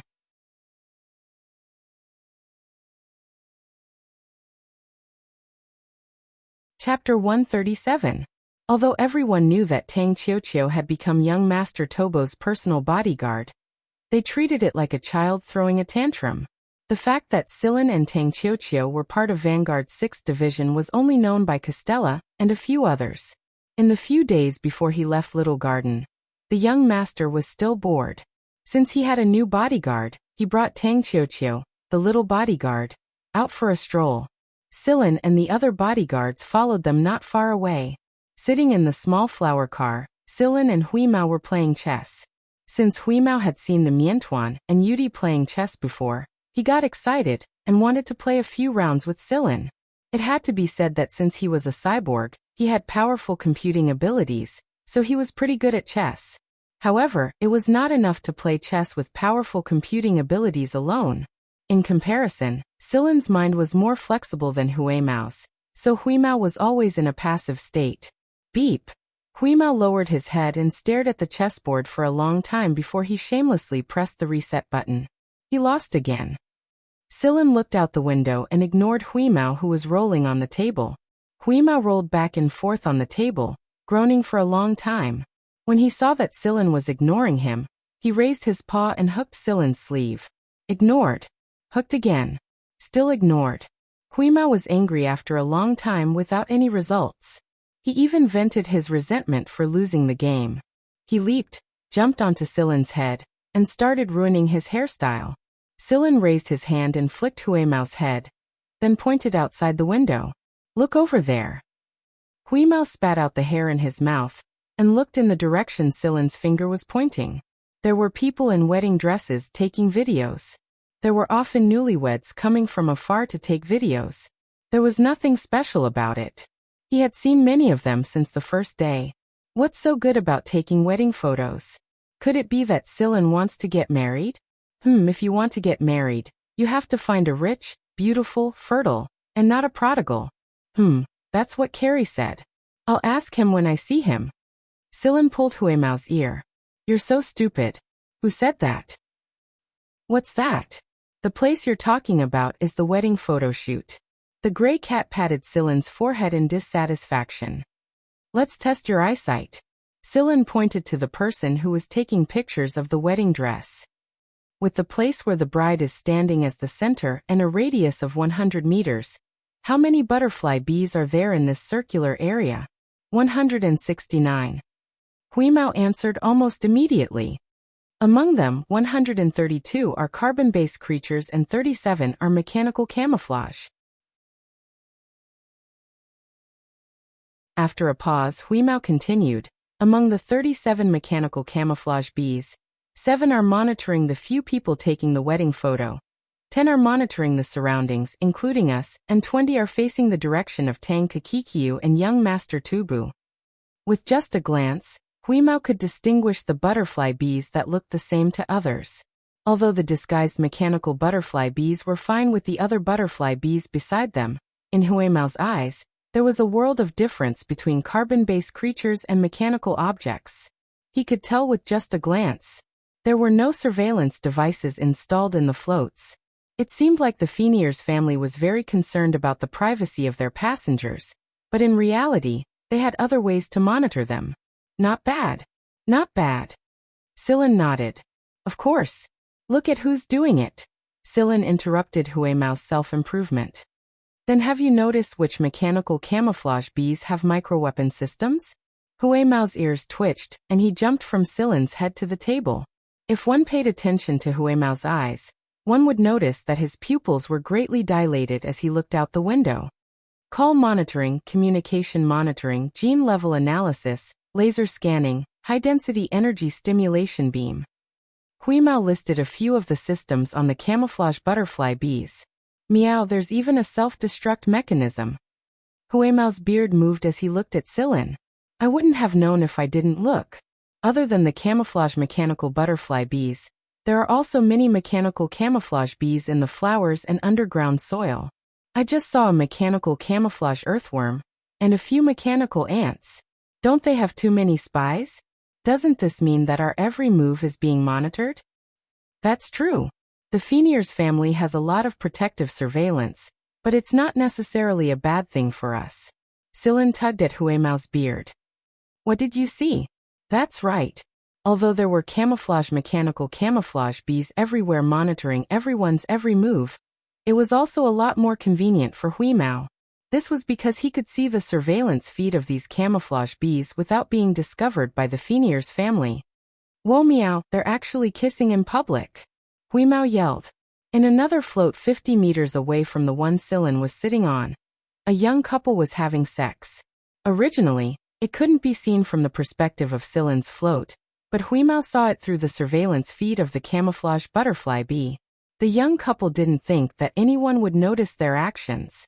Although they couldn't see anyone else from the window, their every move was still known by certain people. Yo, that girl's skirt has a slit. Seeing that Huimao was becoming more and more frivolous, Sillin slapped him. Look at how Qiuqiu and the others are doing. Qiuqiu is playing a game. That young Master Tubu is slamming the table. He looks very angry and is even yelling loudly, but Qiuqiu is ignoring him. In another float not far away, Costella and a person who looked like a bodyguard were sitting inside. Is everything ready? Costella asked with his eyes half closed. Everything is ready. However, according to the information we received, there might be some movement on the other side. Isn't this too risky? After all, the young master is following us. Costella sighed. There's no other way. This is the old man's wish. We can only do our best. If we don't run into the people on the other side and everything goes smoothly, of course, that's a good thing. If we do run into them, we can only do our best to keep the young master away from danger. Please don't worry. We will definitely do our best to protect the young master. However, the people from Vanguard, you don't have to worry about that. I have my own plans. Under young Master Tobo's repeated urging, Costella finally ordered his subordinates to prepare to depart. This time, they were escorted by 3 corvettes on their return journey. Although it was not as impressive as when they had first arrived, it was still considered a large scale compared to the others. The 3 corvettes formed a triangle around the starship that Tobo was on. Sillin was also on this starship. However, in order to avoid arousing suspicion and to abide by certain terms of the agreement, Sillin and Tang Qiuqiu did not have much contact during this period of time. After all, Sillin did not directly accept this protection mission. Tang Qiuqiu continued to play with her game console every day. As for Tobo, because he lost to Tang Qiuqiu in a shooting competition, he had been practicing his marksmanship on the starship. However, no matter how much he practiced, Tang Qiuqiu only had one sentence to say. Stupid as hell. She had completely copied Sillin's evaluation of Huimao and the tone of voice when she spoke. The 4 starships did not run into any accidents along the way. It was fairly peaceful, and their next destination was not Sector F. Instead, it was Sector H that they would pass through halfway. There was a Phoenier's family branch base there, and it was also the administrative center of the entire Sector H. Costella said that he had received orders to go there and would be delayed for 2 or 3 days. However, young Master Tobo did not lose his temper. In fact, he was quite happy. What was the most famous thing in Sector H? Seafood.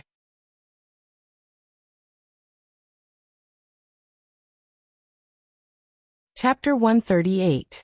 There weren't many habitable planets in Sector H, but most of the planets in this region were special. Almost all of the habitable planets had more than 50% seawater, and some of the planets with rank B habitability had seawater covering almost 100% of their surface area. That was why Sector H was also called the Blue Sector. When Sillin was strolling around Seven Lights Business District, he had seen a lot of marine products brought over from Sector H. He had to admit that Sector H's marine products were better than the other sectors. Therefore, there were many business groups or great families who would obtain the development and management rights of a certain planet after they had set their eyes on it. They would use it to breed marine products and so on. The Phoenier's family was one of them. Sillin flipped through the planet introductions on the electronic star map and saw a couple of familiar planets. For example, the one called Planet Aquamarine. That planet was Seven Lights' internship planet. However, Planet Aquamarine was a little far from the planet they were going to, so they probably wouldn't run into anyone from Seven Lights. The planet they were going to this time was Sector H's planet Zafia. This planet was the central management planet of the Phoenier's family's business in the entire Sector H. Zafia Sapphire? Sillin had read Sector H's sector language before he came here, so he understood a little about it. Zafia meant sapphire in Sector H's sector language. The name alone was enough to tell how important this planet was. Unlike the other foreign starships, the 4 starships did not need to undergo safety checks at the spaceport. After they stopped at the spaceport and docked with the space station, a specialized spaceplane would escort Tobo and the others into the planet. At the same time, there were many escort spaceplanes and fighters that came out of the spaceport accompanying them. At the same time, their landing spot was different from the other foreign spaceplanes. They landed at a special landing spot, and there were already people waiting around the landing spot on the ground. Sillin was a little speechless as he looked at the formation around the spaceplanes.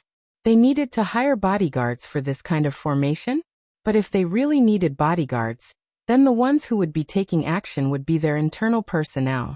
Otherwise, with the Fenier's family's personality, how would outsiders even have the chance to approach them? Tobo, my dear little nephew, it's a pleasure to see you again. A dignified middle-aged man walked over with a kind smile and picked Tobo up. However, his beloved nephew didn't have a good expression on his face. He pushed away the stubbled mouth and said, "Second uncle, you haven't shaved yet." Kirk smiled and tossed Tobo into the air twice before putting him down. Tobo was obviously used to this kind of greeting, so he just kept silent with a long face. After putting Tobo down, Kirk nodded at Costella. "You've worked hard." Costella, on the other hand, was well-mannered. He bowed and said, "This is what I should do." The person Tobo called second uncle was called Fenier's Kirk. He was the #1 administrator of planet Zafia, and the CEO of the Fenier's family in Sector H. Sillin had searched for some information regarding the Fenier's family at Sector H before he came here. Fenier's Kirk appeared quite frequently in some business magazines with high contribution points. Right now, Fenier's Kirk wasn't as sharp as he appeared on the magazine. He looked a lot gentler, but this was only when he was facing Tobo and Costella. Kirk's gaze when he looked at other people might not be as sharp, but it was still imposing and intimidating. It gave people the feeling of stopping at the sight of him. As the CEO of a family's business management in a major sector, it could be seen just how important Kirk's position in the Fenier's family was. However, even this CEO of a major sector did not put on any airs in front of Costella. In fact, he was mostly respectful. This was something that Sillin could see very clearly. It seemed that Costella's position in the Fenier's family wasn't simple. "Who's this little girl?" "Tobo, you're already flirting outside at such a young age. As expected of your father's son." Kirk winked at Tobo. Tobo's father was famous for his philandering ways before he got married. Tobo's face was red from holding back. Who would fall for an ugly freak with a bad temper? Of course not. She's very cute. I think she's much prettier than some family's little princess. She also has my favorite blue eyes. As for her bad temper, that was even more out of the question. Who would have a worse temper than a young master like you? However, Kirk did not say this out loud. If he did, Tobo would definitely explode on the spot. However, when Kirk looked at Tang Kakikyu playfully, this CEO of a major sector couldn't help but feel a chill in his heart. When Kirk looked over, Tang Kakikyu also looked at him. However, what surprised Kirk was that Tang Chiuchiu's gaze was too emotionless. It didn't look like something a girl of her age should have at all. Normally, a girl of her age would be shy, angry, and awkward after hearing Kirk's teasing. Wouldn't she? Although Kirk did not feel any killing intent from Tang Chiuchiu, he felt that if the environment was different and the scene was different, this little girl might just pull out a gun and shoot him with an expressionless face. A sense of uneasiness that shouldn't appear on a little girl of her age caused Kirk's eyes to flash for a moment. He straightened his body and swept his surroundings once. Kirk's gaze paused on Sillin for a moment before he withdrew his gaze. During this process, Kirk and Costella had exchanged a brief look with each other. They didn't need to say much to know what the other wanted to express with just a look, and it also meant that the two were very familiar with each other. Sillin's first feeling was that Kirk wasn't their target, and that he wasn't the one who was going to attack Tobo. His second feeling was that the person who was going to attack Tobo was definitely on this planet. Then, as the Fenier's family's headquarters in Sector H, who was the person who would choose to attack here? But Huimao wasn't in the mood to pay attention to these things. After he exited the spaceplane, he kept taking deep breaths. There was the smell of the sea in the air, and there was also the smell of fish within it. This was truly a heavenly place. Kirk brought Tobo and the others to his private residence. It was also a large manor, and although it wasn't as colorful as the manor in Little Garden, it was still a refreshing sight to behold. There were all kinds of colors ranging from light blue to dark blue, and there were even conches embedded in some places. When the wind blew, they would let out soft humming sounds of different tones. There were also wind chimes made from all kinds of shells that tinkled crisply and added a hint of liveliness to the atmosphere. Due to the unique layout, the entire manor was filled with the smell of the sea. After walking into the manor, Sillin discovered that there were guests visiting the manor since a long time ago. 2 children, a boy and a girl, who looked to be around 8 or 9 years old, skipped over and said, "Tobo, you're finally here. We've been waiting for you for a few days." It looked like these 2 children were old acquaintances of Tobo, and Tobo's face that had been sullen all this time finally smiled. "Why are you guys here?" Tobo ran over to the 2 children and huddled together. When Sillin passed by the 2 children, an indecipherable look flashed across his eyes. Before he entered the house, he looked at Costella, who was walking in front of him, and Costella just so happened to turn his head to look at him. After making eye contact with Sillin, Costella lowered his eyelids, turned around and continued walking forward. So that's how it is. Now Sillin finally understood why the Fenier's family, who had never hired a hunter as their personal bodyguard, would hire Tang Kakikyu as Tobo's personal bodyguard. However, right now, Sillin's confidence in Tang Kakikyu had grown a little more. After all, it was much easier to get used to a game she had already played. You're tuning in to the Li Mei's Wuxia Whispers YouTube channel. We're so grateful for your support, and don't forget to subscribe to join us on this incredible journey through captivating stories. Your generosity through donations truly makes a world of difference, as it's the primary source of revenue that allows me to expand and enhance this channel for you. Thank you from the bottom of my heart for being a part of this adventure.